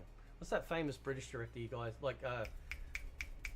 He's done tons of. I think he did Mobland, and what's his name? Oh, you know, fucking you know what I'm talking about, right? Like does all the British crime stuff. Yeah. yeah. He's got a very distinct. Well, I love him, and I can't think of his name now. He even did the fucking King Arthur with Charlie Hunnam in it. He did that one as well. Oh fuck, what's his name? Are you googling it? I can Google it. If you want me to Google it, Hold on, let me have a look. I'm gonna kick myself Oh, because it's not fucking. Is it Guy Ritchie? That's it. That's it, man. Guy fucking Ritchie, right? I love his style. He Man. does all the. I really don't know how I blanked on his name then. Like, he does all of the British crime films Yeah. that I love. Yeah. Yeah. So he the director. He always of, uses like, the same actors. Yeah. So he wasn't the director of Boondock, was he? No, Boondock Saints was written and directed by Troy Duffy. Okay. Yep. Yep. Zoltan Zed said, I think Mark Hamill did some stuff for like Wing Commander games. Yeah, actually, that's true. Yeah, he did. Yeah. So back in the day, yeah, for like full motion video stuff, Brendan Hill was saying as well. You know, like, so yeah, so the earlier Wing Commander games had FMVs, and yeah, Mark Hamill was in that. Just trying to think if we can go back further than that. I'm not sure. I know they're not like actors, but like, you know, for example, like, do you remember like old sport games you might get on the Sega Mega Drive or the SNES? You know, like a Madden or whatever. It might have like, do you remember the first F1 game? Right, it had that. What was his fucking commentator's name? Something Murray Walker, I think his name was. He was a very famous F1 commentator back in the day. And the first F1 game that they brought out on PlayStation 1 had him commentate as you were driving around. You know, so he's not an actor, but he was a celebrity. You know, like he was a known man, right? And then of course you'd have John Madden. You know, like voice some shit, bits and pieces. You know, maybe some golf games might have had. You know, if it was like a dedicated golf game to like, you know, Arnold Palmer or what's his name, fucking Jack Nicklaus or something like that, they might have. You know, they might have the voice perhaps on a couple of lines or whatever. So yeah, I'm sure it goes all the way back. I just can't. Yeah, I'm just trying to see if we'll go. I don't think in like 8-bit era, because 8-bit I don't think could really do voice all that great. It was mostly just music and sound effects. Nah. You know, it was only until 16-bit where they can kind of start to do a little bit more. So yeah. Mm. Are you asleep, Total M? Are you asleep, Total? I'm getting a bit tired. Yeah. You're getting a bit tired, all right. Well, we can. I had a really big day, man. Yeah. Well, I can roll out the stream and we can chat after, or like till you go, or whatever if you want. So before we close the stream, so do you guys want to advertise yourselves? Because I know Odie, you said you've been streaming again. I'll have to get your link, brother. You know where you're streaming. You know, because I didn't know you were back in the game, so that'd be cool to see. I've kind of been, well, I say been streaming again. It's been like once every 2 weeks at the moment. Yeah, that's all right. That's okay. But all right. Well, do you guys want to pimp yourselves out at all, or? I'm total MK. I talk about MK all day. That should totally be your fucking slogan to end every Yeah. video you do now, MK. Yeah. That was fucking. Or wow. to start every video. One of the two. Oda. It's your turn for. Yeah, I'm Ota. You can find me on Twitch at twitch.tv/Ota Lego Soup. You can also find me doing radio shit every Wednesday at 12 p.m. UK time on moshville.radio. That's fucking cool, bro. I didn't even know people were still doing that. That's awesome. Mate, I've got a face for radio. I'm perfect for it. Of course. Do you guys remember? Do you guys remember Winamp? Winamp used to have this particular plugin. I can't remember the name of it, but it allowed you to broadcast like as a radio station. Right? I can't remember the fucking I, name. use Winamp. I still use a Winamp. I still use Winamp. I still use Winamp too, man. I don't use fucking Oh my Spotify. God. I get my MP3s and I play them. I don't give a fuck about Yeah. like, fucking Spotify. Oh, so Tyson said in the chat just before we go, he said WWE Hall of Famer Ric Flair was in Command and Conquer Red Alert 3 Uprising. Yeah. So if you if you go back to like the FMVs, like sometimes like you would see like a famous actor or actress perhaps, that would be in those old FMVs for like CNC or Red Alert. Yep. So yeah. I don't think it was anything for Warcraft. I think it was just all in-house. I don't think they ever had anyone famous. Although the ads for World of Warcraft would have like Mr. T and Chuck Norris or whoever the fuck it was. Oh yeah, I've seen. Yeah, they've had some random people in their ads. Yeah. I'm pretty sure Ozzy Osbourne's done a World of Warcraft ad as well. I fucking love Ozzy. He's great. So all right, guys. Well, I'll leave it there. Thanks everyone for tuning in. That was a lot of fun. Thanks guys for showing up. That was really really cool. No worries. Thanks for having me, dude. Oh, I got so tired, but like I said, I had a long day. I went to 3 shops. I went to EB. I went to Bunnings. Oh yeah, cool. Yeah. I went to JB. JB, EB, fucking... JB, you've done it again, right? Yeah. Fucking shit. Yeah. All right. That's cool. So thanks everyone for tuning in and watching. That was awesome. Thanks for all the monetary transactions. I do appreciate it. Thank you. So very kind. Yeah, I'll like we can chat after if you want. Like I'm just gonna close it and then I'll still be in here. So, yeah, thanks everyone, and I will catch you guys next time. See ya.